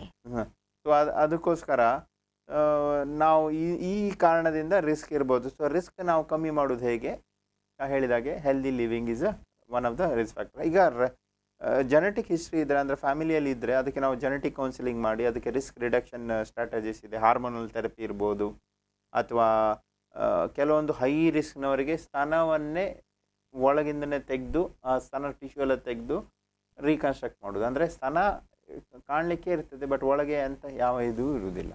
ಫ್ಯಾಮಿಲಿ ಕಂಪ್ಲೀಟ್ ಆದ ಕೂಡಲೇ ಅದು ಪ್ರತಿಯೊಬ್ಬರಿಗೂ ಪ್ರತಿಯೊಂದು ಇದರಲ್ಲೇ ಮಾಡಬೇಕು. ಎಲ್ಲರಿಗೂ ಒಂದೇ ರೀತಿ ಟ್ರೀಟ್ಮೆಂಟ್ ಅಂತ ಅಲ್ಲ, ಪ್ರತಿಯೊಬ್ಬ ಮನುಷ್ಯನೂ ಒಂದೇ ಅಲ್ಲ. ಸೊ ಒಂದು ತಂದೆ ತಾಯಿಗೆ 4-5 ಜನ ಮಕ್ಕಳಿದ್ರೆ 4-5 ಜನ ಒಂದೇ ರೀತಿ ಇರುವುದಿಲ್ಲ, 4-5 ಜನ ಒಂದೇ ರೀತಿದು ತಾಕತ್ತು ಇರುವುದಿಲ್ಲ, ಒಂದೇ ರೀತಿ ಓಡುವ ಕೆಪಾಸಿಟಿ ಇರುವುದಿಲ್ಲ. ಪ್ರತಿಯೊಬ್ಬರು ಬೇರೆ ಬೇರೆ ಇರ್ತಾರೆ. ಹಾಗೆ ಪ್ರತಿಯೊಂದು ಮನುಷ್ಯನೂ ಬೇರೆ ಬೇರೆ. ಬಟ್ ಹೆಚ್ಚಿನ ಸಲ ನಾವು ಟ್ರೀಟ್ಮೆಂಟನ್ನು ಟೈಲರ್ ಮಾಡಬೇಕಾಗ್ತದೆ. ಸೊ ಸ್ಟ್ಯಾಟಿಸ್ಟಿಕ್ಸ್ ನಿಮಗೆ ಖಂಡಿತವಾಗ್ಲೂ ಗೊತ್ತಿರುತ್ತೆ ಡಾಕ್ಟರ್. ಈಗ ಕೊರೋನಾ ಬಂದ ನಂತರ ಕಾಯಿಲೆಗಳು ಬೇಗ ಬೇಗ ಹತ್ಕೊಳ್ತಾ ಇದೆ. ಪ್ರತಿಯೊಂದು ಕಾಯಿಲೆಯ ಸಂಖ್ಯೆ ಏನಿದೆ ಜಾಸ್ತಿ ಆಗ್ತಾ ಇದೆ. ಕಾಯಿಲೆಗೆ ಒಳಗಾಗುವವರ ಸಂಖ್ಯೆ ಇರ್ಬೋದು, ಅಥವಾ ಅದರಿಂದ ಎಫೆಕ್ಟ್ ಆಗ್ತಿರುವವರ ಸಂಖ್ಯೆ ಇರ್ಬೋದು, ಜಾಸ್ತಿ ಆಗ್ತಾಯಿದೆ. ಸ್ತನ ಕ್ಯಾನ್ಸರ್ ಜಾಸ್ತಿ ಆಗ್ತಾಯಿದೆ ಅಥವಾ ಯಾವುದಾದ್ರೂ ಬದಲಾವಣೆ ಇದೆಯಾ? ನಾವು ಖುಷಿ ಪಡುವಂಥ ಏನಾದರೂ ಬೆಳವಣಿಗೆ ಇದೆಯಾ? ಅಲ್ಲ, ಈಗ ಏನಾಗಿದೆ ಅಂದರೆ ಕೊರೋನಾದಿಂದಾಗಿ 2-3 ವರ್ಷ ಹೆಚ್ಚಿನವರು ಆಸ್ಪತ್ರೆ ಕಡೆಗೆ ಮುಖನೇ ಹಾಕಲಿಲ್ಲ ಆ್ಯಕ್ಚುಲಿ. ಅದರಿಂದಾಗಿ ನಾವು ನೋಟಿಸ್ ಮಾಡಿರೋದೇನೆಂದರೆ ಅರ್ಲಿ ಸ್ಟೇಜಸಲ್ಲಿ ಬರುವಂಥ ಕ್ಯಾನ್ಸರ್ಗಳು ಜಾಸ್ತಿ ಸ್ಟೇಜಸ್ ಆಗಿ ಬಂದಿದ್ದಾರೆ. ಕೆಲವೊಂದು ಟ್ರೀಟ್ಮೆಂಟ್ ಮಾಡೋರು ಹೆದರ್ಕೊಂಡು ದೂರದಿಂದ ಆಸ್ಪತ್ರೆಗಳಿಗೆ ಬರದೆ ಅದು ಜಾಸ್ತಿ ಆಗಿದೆ. ಈಗ ಕೊರೋನಾ ಟೈಮಿಂದಾಗಿ CT ಸ್ಕ್ಯಾನ್ ಎಲ್ಲ ಕೊರೋನಾ ಮಾಡಿ ಅರ್ಲಿ ಲಂಗ್ ಕ್ಯಾನ್ಸರ್ಗಳು ಹುಡುಕಿದ್ದೀವಿ. ಸೊ ಅದು ಒಂದಿದೆ, ಅರ್ಲಿ ಲಂಗ್ ಕ್ಯಾನ್ಸರ್ಗಳು ಹುಡುಕಿದ್ದೀವಿ. ಬಟ್ ಕೊರೋನಾದಿಂದಾಗಿ ಕ್ಯಾನ್ಸರ್ ಜಾಸ್ತಿ ಆಗಿದೆ ಅದು ನಮಗೆ ಹೇಳಲಿಕ್ಕೆ ಆಗೋದಿಲ್ಲ. This is too early. ಅದಕ್ಕೆ ಸ್ಟಡೀಸ್ ಮೇಲೆ ಮತ್ತೆ ಇನ್ನೂ ಸ್ವಲ್ಪ ಟೈಮ್ ಹೋದ ನಂತರ ಗೊತ್ತಾಗ್ಬೋದು. ಸೊ ಅವೇರ್ನೆಸ್ ಜಾಸ್ತಿಯಿಂದಾಗಿನೂ ಆಗಿರ್ಬೋದು. ಈಗ ನಾವು ಜಾಸ್ತಿ ಕ್ಯಾನ್ಸರ್ ನೋಡಿರೋದು. ಇನ್ಫ್ಯಾಕ್ಟ್ ಜಾಸ್ತಿ ನೋಡೋಕ್ಕಿಂತ ಇರುವ ಕ್ಯಾನ್ಸರ್ಗಳು ಹಾಸ್ಪಿಟ್ಲಿಗೆ ಬರದೆ ಅದು ಆರ್ಟಿಫಿಷಿಯಲಿ ಜಾಸ್ತಿ ಆಗಿದೆ. 1 ವರ್ಷ ಆಸ್ಪತ್ರೆಗೆ ಬರಲಿಲ್ಲ ಅಂದರೆ ಎಲ್ಲರೂ ಸೇರಿ ಒಟ್ಟಿಗೆ ಬಂದರೆ ಆರ್ಟಿಫಿಷಿಯಲಿಟೀಸ್ ಮೋರ್. ಸೊ ಯಾವುದೇ ಒಂದು ಕ್ಯಾನ್ಸರ್ ಅಥವಾ ಯಾವುದೇ ಒಂದು ಕಾಯಿಲೆ ಇದ್ರ ಬಗ್ಗೆ ಡಾಕ್ಟರ್ ಎಷ್ಟು ಮಾತಾಡ್ತಾರೋ ಅದ್ರ ಜೊತೆಗೆ ರೋಗಿಗಳು ಕೂಡ ನನಗಿಂತಹ ಸಮಸ್ಯೆ ಆಗಿತ್ತು, ನಾನು ಇದನ್ನು ಹೀಗೆ ಫೈಟ್ ಮಾಡಿದೆ ಅಂತ ಬಹುಶಃ ಅವರು ಕೂಡ ಮಾತಾಡಿ ಯಾವುದಾದ್ರೂ ಇನ್ಸ್ಪಿರೇಷನನ್ನು ಕೊಟ್ಟರೆ ಇನ್ನೆಷ್ಟು ಮಹಿಳೆಯರು ಇದ್ರ ಬಗ್ಗೆ ಎದುರು ಬರ್ತಾರೆ, ತಮ್ಮ ಕಾಯಿಲೆಯನ್ನು ಪರಿಹರಿಸ್ಕೊಳ್ತಾರೆ. ಅದನ್ನು ಕೂಡ ನಾವು ನಂಬಲೇಬೇಕು. ಕೆಲವರು ಇನಿಷಿಯೇಟಿವ್ ತೊಗೊಂಡು ನಾವು ಇಂಥ ಕಾಯಿಲೆಗೆ ಒಳಗಾಗಿದ್ವಿ, ನಾವು ಫೈಟ್ ಮಾಡಿದ್ದೇವೆ ಅನ್ನುವಂಥ ಕಾನ್ಫಿಡೆನ್ಸ್ ಕೊಡುವಂಥದ್ದು. ಜೊತೆಗೆ ಅವೇರ್ನೆಸ್ ಪ್ರೋಗ್ರಾಮ್ಗಳು ಕೂಡ ಬಹಳ ಇಂಪಾರ್ಟೆಂಟ್ ಆಗುತ್ತೆ. ಯಾಕಂತ ಹೇಳಿದರೆ ಇಂತಹ ವಿಚಾರಗಳು, ಸೂಕ್ಷ್ಮ ವಿಚಾರಗಳು ಹೇಳುವಂಥದ್ದು ಅಥವಾ ಒಬ್ಬೊಬ್ಬರು ಹಂಚ್ಕೊಳ್ಳುವಂಥದ್ದು ಬಹಳ ಕಮ್ಮಿ. ಅವೇರ್ನೆಸ್ ಪ್ರೋಗ್ರಾಮ್ಗೋಸ್ಕರ ಗೌರ್ಮೆಂಟ್ ಯಾವುದೆಲ್ಲ ಕಾರ್ಯಕ್ರಮಗಳನ್ನು ಹಮ್ಮಿಕೊಂಡಿದೆ, ಅದ್ರ ಜೊತೆ ಡಾಕ್ಟರ್ ಆಗಿ ನಿಮ್ಮದು ಒಂದು ಕರ್ತವ್ಯ ಇರುತ್ತೆ ಅವೇರ್ನೆಸ್ ಕೊಡುವಂಥದ್ದು. ಜನರಿಗೆ ತಲುಪಿದೆಯಾ ಅಂತ? ಅಲ್ಲಿಗ ನಾನೊಂದು ಹೇಳಬೇಕಾಗಿರೋದು ಏನಂದರೆ, ಈಗ ನಮ್ಮ ದೇಶದ ಪಾಪ್ಯುಲೇಷನಲ್ಲಿ ಗೌರ್ಮೆಂಟ್ ಸ್ಕ್ರೀನಿಂಗ್ ಪ್ರೋಗ್ರಾಮ್ ಅಂತ ಮಾಡಿಲ್ಲ. ಸ್ಕ್ರೀನಿಂಗ್ ಅಂದರೆ ಏನಂದರೆ ಗೌರ್ಮೆಂಟ್ ಲೆಕ್ಕದಿಂದ ಪ್ರತಿಯೊಬ್ಬ ಮನುಷ್ಯನಿಗೂ ಸ್ಕ್ರೀನ್ ಮಾಡುವಂಥದ್ದು, ಅವರಿಗೆ ಕ್ಯಾನ್ಸರ್ ಇದೆಯಾ ಅಂತ ನೋಡೋದು. ಈಗ ನಾವು ಮಾಡ್ತಾ ಇರುವುದು ಅಂದರೆ ಪಾಯಿಂಟ್ ಬೇಸ್ ಸ್ಕ್ರೀನಿಂಗ್ ಅಂತ. ಪಾಯಿಂಟ್ ಬೇಸ್ ಅಂದರೆ ಒಂದೊಂದು ಆಸ್ಪತ್ರೆಯವರು ಒಂದೊಂದು ಕಡೆ ಹೋಗಿ ಚೆಕ್ ಮಾಡುವಂಥದ್ದು. ಆ ರೀತಿ ಮಾಡೋದ್ರಿಂದ ಎಲ್ಲ ಕ್ಯಾನ್ಸರ್ಗಳನ್ನ ಹುಡುಕ್ಲಿಕ್ಕೆ ಆಗೋದಿಲ್ಲ. ಇವು ಅಂದರೆ ಒಂದು ರೂಮಿನಲ್ಲಿ ಒಂದು ಕಡೆ ಮಾತ್ರ ಕಸ ಗುಡಿಸೋದು, ಇನ್ನೊಂದು ಕಡೆ ಮಾತ್ರ ಕಸ ಗುಡಿಸೋದು. ಹಾಗೆ ಸ್ಕ್ರೀನಿಂಗ್ ಅಂದರೆ ಇಡೀ ರೂಮನ್ನು ಕ್ಲೀನ್ ಮಾಡಿಸ್ಬೇಕು, ಅದು ಗೌರ್ಮೆಂಟ್ ಲೆಕ್ಕದಿಂದ ಬರಬೇಕು. ಸೊ ಅದಕ್ಕೆ ಹಲವೊಂದು ಕಾರಣಗಳಿದೆ, ಲಾಜಿಸ್ಟಿಕ್ ರೀಸನ್ ಇದೆ, ಫೈನಾನ್ಷಿಯಲ್ ಇಶ್ಯೂಸ್ ಇದೆ ನಮ್ಮ ದೇಶದಲ್ಲಿ. ಸೊ ಆ ಕಾರಣದಿಂದ ಸ್ಕ್ರೀನಿಂಗ್ ಅಂತ ಗೌರ್ಮೆಂಟ್ ಲೆಕ್ಕದಿಂದ ಆ್ಯಕ್ಚುಲಿ ಇಲ್ಲ, ಎಂಥದ್ದು ಏನೂ ಇಲ್ಲ. ಸೊ ಟ್ರೀಟ್ಮೆಂಟಿಗೆ ಈಗ ಆಯುಷ್ಮಾನ್ ಭಾರತ ಸ್ಕೀಮ್ ಇರ್ಬೋದು, ಯಶಸ್ವಿನಿ ಸ್ಕೀಮ್ ಅಂತ ಇದೆ. ಬಟ್ ಕಾರಣವನ್ನು ಕಮ್ಮಿ ಮಾಡಲಿಕ್ಕೆ ಅಥವಾ ಕಾರಣವನ್ನು ಅರ್ಲಿ ಸ್ಟೇಜಸ್ ಹುಡುಕ್ಲಿಕ್ಕೆ ನಮ್ಮ ಹತ್ರ ಅನ್ಫಾರ್ಚುನೇಟ್ಲಿ ಇಲ್ಲ. ಈಗ ಬಹುಶಃ ಜನರಿಗೆ ಅರ್ಥ ಆಗಿರುತ್ತೆ ಯಾವುದರ ಅವಶ್ಯಕತೆ ಇದೆ ಅಂತ. ಬಹುಶಃ ಸೂಕ್ತವಾಗಿ ಕ್ರಮಗಳನ್ನು ತಗೊಂಡು ಆದಷ್ಟು ಬೇಗ ಇದನ್ನು ಕೂಡ ಕಮ್ಮಿ ಮಾಡಬಹುದು. ಅದರ ಜೊತೆಗೆ ಮಹಿಳೆಯರಿಗೆ ಮುಖ್ಯವಾಗಿ ಅವರ ತೂಕ ಬಹುಶಃ ಅವರ ಜೀವನದಲ್ಲಿ ಬ್ಯುಸಿ ಆಗ್ತಿರುವಷ್ಟರೊಳಗಡೆ ತಮ್ಮ ದೇಹವನ್ನು ಕಾಪಾಡ್ಕೊಳ್ಳೋದ್ರಲ್ಲಿ, ಅದ್ರ ಜೊತೆಗೆ ತೂಕದ ಮೇಲೆ ಗಮನ ಹರಿಸೋದ್ರಲ್ಲಿ ಸ್ವಲ್ಪ ಎಡವುತ್ತಾರೆ. ತೂಕ ಅನ್ನುವಂಥದ್ದು ನಮ್ಮ ಆರೋಗ್ಯದ ಮೇಲೆ ಎಷ್ಟು ಪರಿಣಾಮ ಬೀರುತ್ತೆ ಅನ್ನೋದು. ಈಗ ಬೊಜ್ಜುತನ ಅಥವಾ ಒಬೆಸಿಟಿ ಅಂತ ಹೇಳ್ತೀವಿ. ಈಗ ನಮ್ಮ ದೇಶದಲ್ಲಿ ಹಿಂದಿನ ಕಾಲದಲ್ಲಿ ಬೊಜ್ಜುತನ ಅಂತಲೇ ಇರಲಿಲ್ಲ. ಅದು 1970ಸ್ಗಿಂತ ಮುಂಚೆ ಕೆಲವು ಹಳೆ ಡಾಕ್ಟರ್ ಹೇಳುವ ಹಾಗೆ ಅವರು ಡಯಾಬಿಟಿಸ್ ಪೇಷಂಟನ್ನೇ ನೋಡ್ತಿರ್ಲಿಲ್ಲ ಅಂತೆ. ಸೊ ಇತ್ತೀಚೆಗೆ ಡಯಾಬಿಟಿಸ್ ಮತ್ತು ಕಾರ್ಡಿಯಾಕ್ ಇದು 70ರ ಇಸ್ವಿ ನಂತರ ಜಾಸ್ತಿ ಆಗ್ತದೆ. ಯಾಕಂದರೆ ನಮ್ಮ ದೇಶದಲ್ಲಿ ಇಕಾನಾಮಿಕ್ಸ್ ಪ್ರಾಸ್ಪರಿಟಿನೂ ಜಾಸ್ತಿ ಆಗಿದೆ, ಜನರಲ್ಲಿ ಹಣನೂ ಜಾಸ್ತಿ ಆಗಿದೆ, ಊಟ ತಿಂಡಿ ಮತ್ತು ಚೀಪ್ ಫುಡ್ ಅಂದರೆ ಪೆಪ್ಸಿ ಕುಡಿಬೋದು, ಕೋಲಾ ಕುಡಿಬೋದು, ಅಥವಾ ಶುಗರ್ ಯುಕ್ತ ಆಹಾರ ತಿನ್ಬೋದು. ಸೊ ಈಗ ಮತ್ತು ವೆಹಿಕಲ್ಸ್ಗಳು ಇದೆ, ಎಲ್ಲ ಜಾಸ್ತಿ ನಡೆಯುವುದಿಲ್ಲ. ಹಿಂದಿನವರು ಸುಮಾರು ಕಿಲೋಮೀಟರ್ ನಡಿಬೇಕಾಗಿತ್ತು ಬಸ್ ಹಿಡಿಲಿಕ್ಕೆ, ಅಥವಾ ಕಾರ್ಗಳು ಭಾಳ ಕಮ್ಮಿ ಇತ್ತು. ಇಕನಾಮಿಕ್ಸ್ ಪ್ರಾಸ್ಪರಿಟಿಯಿಂದೆಲ್ಲ ಜಾಸ್ತಿ ಆಗಿದೆ. ಸೊ ಈಗ ಬೊಜ್ಜುತನ ಅದರಷ್ಟಕ್ಕೆ ಜಾಸ್ತಿ ಆಗಿದೆ. ಬೊಜ್ಜುತನದಿಂದ ಹಾರ್ಟ್ ಕಾಯಿಲೆ ಜಾಸ್ತಿ ಆಗ್ತದೆ, ಡಯಾಬಿಟಿಸ್ ರಿಸ್ಕ್ ಜಾಸ್ತಿ ಆಗ್ತದೆ, ಮೆಮೊರಿ ಪ್ರಾಬ್ಲಮ್ಸ್ ಏಜ್ ಆದ ಕೂಡ ಮೆಮೊರಿ ಪ್ರಾಬ್ಲಮ್ಸ್ ಜಾಸ್ತಿ ಆಗ್ತದೆ, ಸ್ಟ್ರೋಕ್ ರಿಸ್ಕ್ ಜಾಸ್ತಿ ಆಗ್ತದೆ, ಮತ್ತು ಕ್ಯಾನ್ಸರು ಸಹ ಜಾಸ್ತಿ ಆಗ್ತದೆ, ಸ್ತನದ ಕ್ಯಾನ್ಸರ್ ಜಾಸ್ತಿ ಆಗ್ತದೆ, ಕಿಡ್ನಿ ಕ್ಯಾನ್ಸರ್ ರಿಸ್ಕ್ ಜಾಸ್ತಿ ಆಗ್ತದೆ, ಕರಳ ಕ್ಯಾನ್ಸರ್ ರಿಸ್ಕ್ ಜಾಸ್ತಿ ಆಗ್ತದೆ, ಲಿವರ್ ಕ್ಯಾನ್ಸರ್ ರಿಸ್ಕು ಜಾಸ್ತಿ ಆಗ್ತದೆ. ಸೊ ಬೊಜ್ಜುತನ ಹಲವಾರು ಕ್ಯಾನ್ಸರ್ಗಳಿಗೆ ಕಾರಣ ಆಗ್ತದೆ. ಸೊ ಪ್ಯಾಂಕ್ರಾಟಿಕ್ ಕ್ಯಾನ್ಸರ್ ಅಂತ ಇದೆ, ಅದು ಮೇದೋಜೀರಕ ಗ್ರಂಥಿದು ಕ್ಯಾನ್ಸರ್, ಅದರದ್ದು ಕ್ಯಾನ್ಸರ್ ರಿಸ್ಕ್ ಜಾಸ್ತಿ ಆಗ್ತದೆ. ಸೊ ಬೊಜ್ಜುತನ ಕಮ್ಮಿ ಮಾಡೋದ್ರಿಂದ ಕ್ಯಾನ್ಸರ್ ಅಷ್ಟೇ ಅಲ್ಲ, ಓವರಾಲ್ ಹೆಲ್ತಿಗೂ ಇಂಪಾರ್ಟೆಂಟ್. ಡಿಯೋಡ್ರೆಂಟ್ಸ್ಗಳನ್ನು ಯೂಸ್ ಮಾಡೋದ್ರಿಂದ ಯಾವುದಾದ್ರೂ ಪರಿಣಾಮ ಬೀರುತ್ತೆ ನಮ್ಮ ಬ್ರೆಸ್ಟ್ ಕ್ಯಾನ್ಸರಿಗೆ? ಇದು ಸಾಮಾನ್ಯವಾಗಿ ಕೇಳುವಂಥ ಕೆಲಸ. ಡಿಯೋಡ್ರೆಂಟ್ ಯೂಸ್ ಮಾಡೋದ್ರಿಂದ ಅಥವಾ ಬ್ರೇಸರಿ ಹಾಕೋದ್ರಿಂದ ಕ್ಯಾನ್ಸರ್ ಆಗ್ತದಾ ಅಂತ ಕೇಳ್ತಾರೆ. ಸೊ ಬ್ರೇಸರಿ ಹಾಕೋದ್ರಿಂದ ಕ್ಯಾನ್ಸರ್ ಏನು ಆಗುದಿಲ್ಲ. ಡಿಯೋಡ್ರೆಂಟ್ ಯೂಸ್ ಮಾಡೋದ್ರಿಂದ ನನ್ನ ತಿಳಿದ ಮಟ್ಟಿಗೆ ಸದ್ಯ ಇದರಲ್ಲಿ ಆಗುದಿಲ್ಲ. ಬಟ್ ಹಾಗಂತ ಅದರದ್ದು ಬಗ್ಗೆ ಸ್ಟಡಿ ಮಾಡಿದ್ದು ಇಲ್ಲ, ಅದು ಮಾಡಲಿಕ್ಕೂ ಕಷ್ಟ. ಎಷ್ಟು ಜನರು ಎಷ್ಟು ಡಿಯೋಡ್ರೆಂಟ್ ಹಾಕ್ತಾರೆ, ಅದು ಎಷ್ಟು ಸಲ ಸ್ಪ್ರೇ ಮಾಡಿದರೆ ಎಷ್ಟು risk. But deodorant has such is a chemical only, ಗೊತ್ತಾಯ್ತಾ? ಸೊ ಏನಂತ ಹೇಳ್ತಾರೆ, ಡಿಯೋಡ್ರೆಂಟಿಂದ ಕ್ಯಾನ್ಸರ್ ಆಗ್ತದೆ ಸದ್ಯದ ಮಟ್ಟಿಗೆ ಇಲ್ಲ. ಸದ್ಯದ ಮಟ್ಟಿಗೆ ಎಂಥ ಎವಿಡೆನ್ಸ್ ಇಲ್ಲ.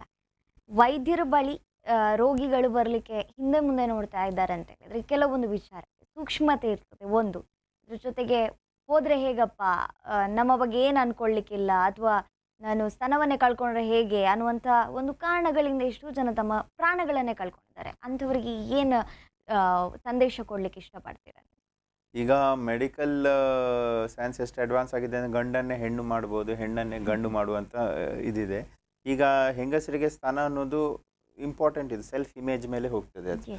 ಸೊ ಸ್ತನ ಅರ್ಲಿ ಸ್ಟೇಜಸಲ್ಲಿ ಗೊತ್ತಾದರೆ ನಾವು ಸ್ತನ ಕಳ್ಕೊಳ್ಳೋ ಅಗತ್ಯ ಇಲ್ಲ. ಬ್ರೆಸ್ಟ್ ಕನ್ಸರ್ವೇಷನ್ ಅಂದರೆ ಸ್ತನವನ್ನು ಉಳಿಸಿಯೇ ಅವರ ಜೀವನ ಬದುಕಿಸ್ಬೋದು. ಸೊ ಜೀವ ಇದ್ದರೆ ಏನು ಬೇಕಾದರೂ ಮಾಡ್ಬೋದು ಅಂತ ಹಿಂದೆ ಹೇಳುತ್ತೆ ಗಾದೆ. ಜೀವ ಇದ್ದರೆ ಏನು ಬೇಕಾದರೂ ನಾವು ಮಾಡೋದು, ಬೇಡಿ ಆದರೂ ಬದುಕ್ಬೋದು, ಗೊತ್ತಾಯ್ತಾ? ಸೊ ಜೀವ ಉಳಿಸೋದು ಮುಖ್ಯ.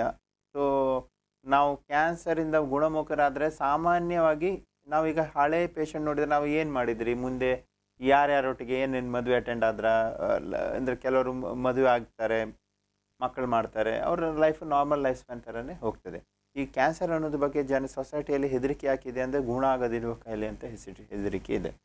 ಆ ಕಾರಣದಿಂದ ಕ್ಯಾನ್ಸರ್ ಹರಡಬಹುದು ಅಂತ ಇನ್ನೊಂದು ಹೆದರಿಕೆ ಇದೆ. ಕ್ಯಾನ್ಸರ್ ಇರುವ ಪೇಷಂಟ್ ಮನೆಗೆ ಹೋದರೆ ಅಥವಾ ಅವರನ್ನು ಮುಟ್ಟಿದರೆ ಕ್ಯಾನ್ಸರ್ ಹರಡುತ್ತೆ. ಶುದ್ಧ ಸುಳ್ಳು. ಕ್ಯಾನ್ಸರ್ ಹರಡುವುದಿಲ್ಲ, ಇನ್ನೊಂದು ಮನೆಗೆ ಹೋದರೆ ಗುಣ ಆಗುವುದಿಲ್ಲ. ಇದೇ ರೀತಿ ಹೆದರಿಕೆ ಸುಮಾರು ವರ್ಷಗಳ ಹಿಂದೆ ಹಾರ್ಟ್ ಕಾಯಿಲೆ ಬಗ್ಗೆನೂ ಇತ್ತು. ಈಗ ಹಾರ್ಟ್ ಕಾಯಿಲೆ ಏನು ಜಾಸ್ತಿ ಏನು ಇದು ಮಾಡು, ಯಾಕಂದರೆ ಅದಕ್ಕೆ ಗುಣ ಆಗುವ ಸುಮಾರು ಜನ ಸಾಯ್ತಾನೂ ಇದ್ದಾರೆ. ಬಟ್ ಹೆಚ್ಚಿನವರು ಗೊತ್ತಾದರೆ ಟ್ರೀಟ್ಮೆಂಟ್ ಮಾಡುವ ನಮ್ಮ ಹತ್ರ ಕೆಪಾಸಿಟಿ ಇದೆ. ಕ್ಯಾನ್ಸರು ಮುಂದೆ ಅದೇ ಹಂತಕ್ಕೆ ಹೋಗ್ತಾಯಿದೆ. ಈಗ 20 ವರ್ಷದಿಂದ ಈಚೆಗೆ ಇರುವ ಅಡ್ವಾನ್ಸ್ಮೆಂಟ್ ಇನ್ನು 20 ವರ್ಷದಲ್ಲಿ ಇನ್ನೂ ಜಾಸ್ತಿ ಆಗ್ತದೆ. ಹಿಂದಿನ ಕಾಲದಲ್ಲಿ ಅಂದರೆ ಕೇವಲ ಒಂದು 10 ವರ್ಷದ ಹಿಂದೆ ಲಂಗ್ ಕ್ಯಾನ್ಸರ್ ಬಂದರೆ 2 ವರ್ಷ ಬದುಕೋದು ಕಷ್ಟ ಇತ್ತು. ಸುಮಾರು ಜನಕ್ಕೆ ಗುಣ ಆಗ್ತಾ ಇದ್ದಾರೆ. 4-5 ವರ್ಷ ಬದುಕೋರು ಸುಮಾರು ಜನ ಇದ್ದಾರೆ ಮುಂಚೆ ಕಂಪೇರ್ ಮಾಡಿದರೆ. ಬ್ರೆಸ್ಟ್ ಕ್ಯಾನ್ಸರು 20 ವರ್ಷದ ಹಿಂದೆ ಭಾಳ ಕೆಟ್ಟದಿತ್ತು. ಈಗ ಬ್ರೆಸ್ಟ್ ಕ್ಯಾನ್ಸರ್ ಅಂದರೆ ನಮಗೆ ಖುಷಿ, ಗುಣ ಆಗುವ ಕಾಯಿಲೆ ಅಂತ. ಅರ್ಥ ಆಯ್ತಾ?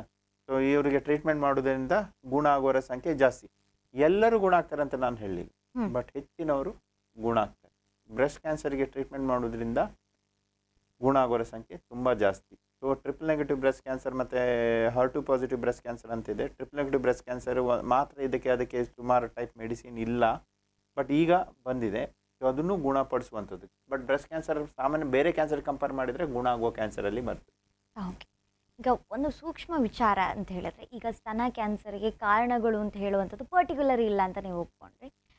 ನಿಮ್ಮ ಸ್ಟ್ಯಾಟಿಸ್ಟಿಕ್ಸ್ ನೀವು ನೋಡಿದ ಪ್ರಕಾರ ಈ ಮನೆಯಲ್ಲಿ ಕುಳಿತು ಕೆಲಸ ಮಾಡೋರು, ಗೃಹಿಣಿಯರು ಈ ಸಮಸ್ಯೆಯನ್ನು ಹೆಚ್ಚು ಎದುರಿಸ್ತಾ ಇದ್ದಾರೆ ಅಥವಾ ವರ್ಕಿಂಗ್ ವಿಮೆನ್? ಈಗ ನಮ್ಮ ದೇಶದಲ್ಲಿ ಹೆಚ್ಚಿನವರು ವರ್ಕಿಂಗ್ ವುಮೆನ್ ಅಲ್ಲ, ಗೃಹಿಣಿಯರೇ. ಸೊ ಅದಾಗಿ ನಾವು ಫಾಲ್ಸ್ ನೀವು ಗೃಹಿಣಿಯರೇ ಅಂತಲೇ ಹೇಳಬೇಕಾಗ್ತದೆ. ಬಟ್ ನಾನು ಏನು ನೋಟಿಸ್ ಮಾಡಿದ್ರೆ ಅಂದರೆ, ಬೀಡಿ ಕಟ್ಟೋದ್ರಿಂದನೂ ಅದರಲ್ಲಿ ಟೊಬ್ಯಾಕೋ ಎಕ್ಸ್ಪೋಜರ್ ಆಗ್ತದೆ. ಸೊ ಅದರಿಂದನೂ ಆಗ್ಬೋದು ಅಂತ ನನ್ನ ಅನಿಸಿಕೆ ಅಷ್ಟೇ. ಸೊ ಅದಕ್ಕೆ ಈಗ ಗ್ಲೌಸ್ ಹಾಕೊಂಡು ಕಟ್ತಾರೆ. ಈಗ ಜನರಿಗೆ ಅವೇರ್ನೆಸ್ ಇದೆ, ಫಿಂಗರ್ ಗ್ಲೌಸ್ ಎಲ್ಲ ಬರ್ತದೆ. ಮತ್ತು ಕೆಲವೊಂದು ಕಾರಣದ ಗಂಡ ಸ್ಮೋಕ್ ಮಾಡ್ತಾ ಇರ್ಬೋದು ಮನೆಯಲ್ಲಿ. ಆ ಸ್ಮೋಕಿಂಗಿಂದನೂ ಎಲ್ಲ ಕ್ಯಾನ್ಸರ್ ರಿಸ್ಕ್ ಜಾಸ್ತಿ, ಸೆಕೆಂಡ್ರಿ ಸ್ಮೋಕ್ ಅಂತ ಹೇಳ್ತಾರೆ. ಸೊ ನಾವು ಪ್ರಿವೆಂಟ್ ಮಾಡುವಂಥದ್ದು ಎಂತ ಇದೆ ಎಲ್ಲರ ಮನೆಯಲ್ಲಿ, ಅಂದರೆ ಸ್ಮೋಕಿಂಗನ್ನು ನಿಲ್ಲಿಸುವುದು, ತಂಬಾಕು ಸೇವನೆಯನ್ನು ನಿಲ್ಲಿಸುವುದು. ಸೊ ಇದರಿಂದಾಗಿ ಹೆಚ್ಚಿನ ಕ್ಯಾನ್ಸರ್ಗಳು, ಆಲ್ಮೋಸ್ಟ್ ನಾವು ನೋಡಿರುವ 70% ಕ್ಯಾನ್ಸರ್ಗಳು ಬಾಯಿಯ ಕ್ಯಾನ್ಸರ್ ಮತ್ತು ಸ್ಮೋಕಿಂಗ್ ರಿಲೇಟೆಡ್ ಕ್ಯಾನ್ಸರ್ಸ್, ಅನ್ನನಾಳದ್ದು ಕರಳು ಕ್ಯಾನ್ಸರ್ ಅಥವಾ ಇರಲಿ ಮೂತ್ರಚೀಲದ ಕ್ಯಾನ್ಸರ್ ಅಥವಾ ಕಿಡ್ನಿ ಕ್ಯಾನ್ಸರ್ ಇರ್ಬೋದು. ಅದು ಬ್ರೆಸ್ಟ್ ಕ್ಯಾನ್ಸರಿಗೂ ಸ್ಮೋಕಿಂಗ್ ರಿಸ್ಕ್ ಉಂಟು. ಸೊ ಗಂಡ ಸ್ಮೋಕ್ ಮಾಡ್ತಾ ಇದ್ದರೆ ಅದೇ ಮನೆಯಲ್ಲಿ ಅದೇ ಸೆಕೆಂಡ್ರಿ ಸ್ಮೋಕಿಂದನೂ ರಿಸ್ಕ್ ಉಂಟು. ಇದೆಲ್ಲ ರಿಸ್ಕ್ ಫ್ಯಾಕ್ಟರ್ಸ್ ಅಂತ ಹೇಳ್ತೀವಿ. So smoking cessation is also one of the important ಇದು ಸೊಸೈಟಲ್ಲಿ. ಇದು ಗೌರ್ಮೆಂಟ್ ಅದಕ್ಕೆ ಸ್ಮೋಕಿಂಗ್ ಬ್ಯಾನ್ ಮಾಡಿರೋದು public spaces. Yes. So doctor, ಇವತ್ತು ಒಂದು ಉಪಯುಕ್ತವಾದ ಮಾಹಿತಿಯನ್ನು ನಮಗೆ ಕೊಟ್ಟರೆ, ಬಹುಶಃ ಸ್ತನ ಕ್ಯಾನ್ಸರ್ ಅನ್ನುವಂತಹ ಕಾಯಿಲೆ ಮೇಲಿದ್ದ ಭಯ ನಮಗೆ ಸ್ವಲ್ಪ ದೂರ ಆಗಿದ್ರ ಬಗ್ಗೆ ಅವೇರ್ನೆಸ್ ಬಂದಿದೆ ಅಂತ ಹೇಳಿದ್ರು ತಪ್ಪಾಗಲಿಕ್ಕಿಲ್ಲ. ನಿಮ್ಮನ್ನು ವೀಕ್ಷಕರು ಕನ್ಸಲ್ಟ್ ಮಾಡೋದಾದರೆ, ಭೇಟಿ ಆಗೋದಾದರೆ ಎಲ್ಲಿ ಭೇಟಿ ಆಗ್ಬೋದು? ಸೊ ನಾನು ಪಳ್ನೀರಲ್ಲಿ ಸಂಜೀವಿನಿ ಕ್ಲಿನಿಕ್ ಅಂತ ಅಲ್ಲಿ ಫಸ್ಟ್ ಫ್ಲೋರಲ್ಲಿ ಅವೈಲೇಬಲ್ ಇದ್ದೀನಿ. ಮತ್ತು ನಾನು AG ಹಾಸ್ಪಿಟ್ಲಲ್ಲಿ ಕನ್ಸಲ್ಟೆಂಟ್ ಮೆಡಿಕಲ್ ಆಂಕಾಲಜಿಸ್ಟ್ ಆಗಿ ಕೆಲಸ ಮಾಡ್ತೀನಿ. ಸೊ ಭೇಟಿ ಆಗ್ಬೋದಾದರೆ ಅಲ್ಲಿ ಬರ್ಬೋದು. Yes, thank you so much doctor. ಇಷ್ಟು ಹೊತ್ತು ನಮ್ಮ ಜೊತೆ ಇದ್ದು ಉಪಯುಕ್ತವಾದ ಮಾಹಿತಿಯನ್ನು ಹಂಚಿಕೊಂಡದ್ದು, ಜೊತೆಗೆ ಕ್ಯಾನ್ಸರ್ ನಿರ್ಮೂಲನೆಯಲ್ಲಿ ನಿಮ್ಮ ಪಾತ್ರ ಕೂಡ ದೊಡ್ಡದಾಗಲಿ ಅಂತ ನಾನು ಭಾವಿಸ್ತೇನೆ. Thank you. ಎಸ್, ನೋಡಿದ್ರಲ್ಲ ವೀಕ್ಷಕರೇ, ಇವತ್ತಿನ ಒಂದು ಕಾರ್ಯಕ್ರಮ ಅವೇರ್ನೆಸ್ಗೋಸ್ಕರ ಅಂತ ಹೇಳಿದ್ರು ತಪ್ಪಾಗಲಿಕ್ಕಿಲ್ಲ. ಕ್ಯಾನ್ಸರ್ ಅನ್ನುವಂಥದ್ದು ಮಹಾಮಾರಿ ಹೇಗೋ, ಅದ್ರ ಜೊತೆಗೆ ಅದನ್ನು ಓಡಿಸ್ಲಿಕ್ಕೆ ನಾವೇನು ಪ್ರಯತ್ನ ಮಾಡಬೇಕು ಅದೆಲ್ಲವನ್ನ ಮಾಡೋಣ ಅಂತ ಹೇಳ್ತಾ ಇವತ್ತಿನ ಸಂಚಿಕೆಯನ್ನು ಏನು ಮಾಡ್ತಾ ಇದ್ದಾನೆ. ಸುದ್ದಿ ಹಾಗೂ ಮನೋರಂಜನೆಗಾಗಿ ನಿರಂತರವಾಗಿ ನೋಡ್ತಾರೆ ನಿಮ್ಮ ನೆಚ್ಚಿನ ಸ್ಪಂದನ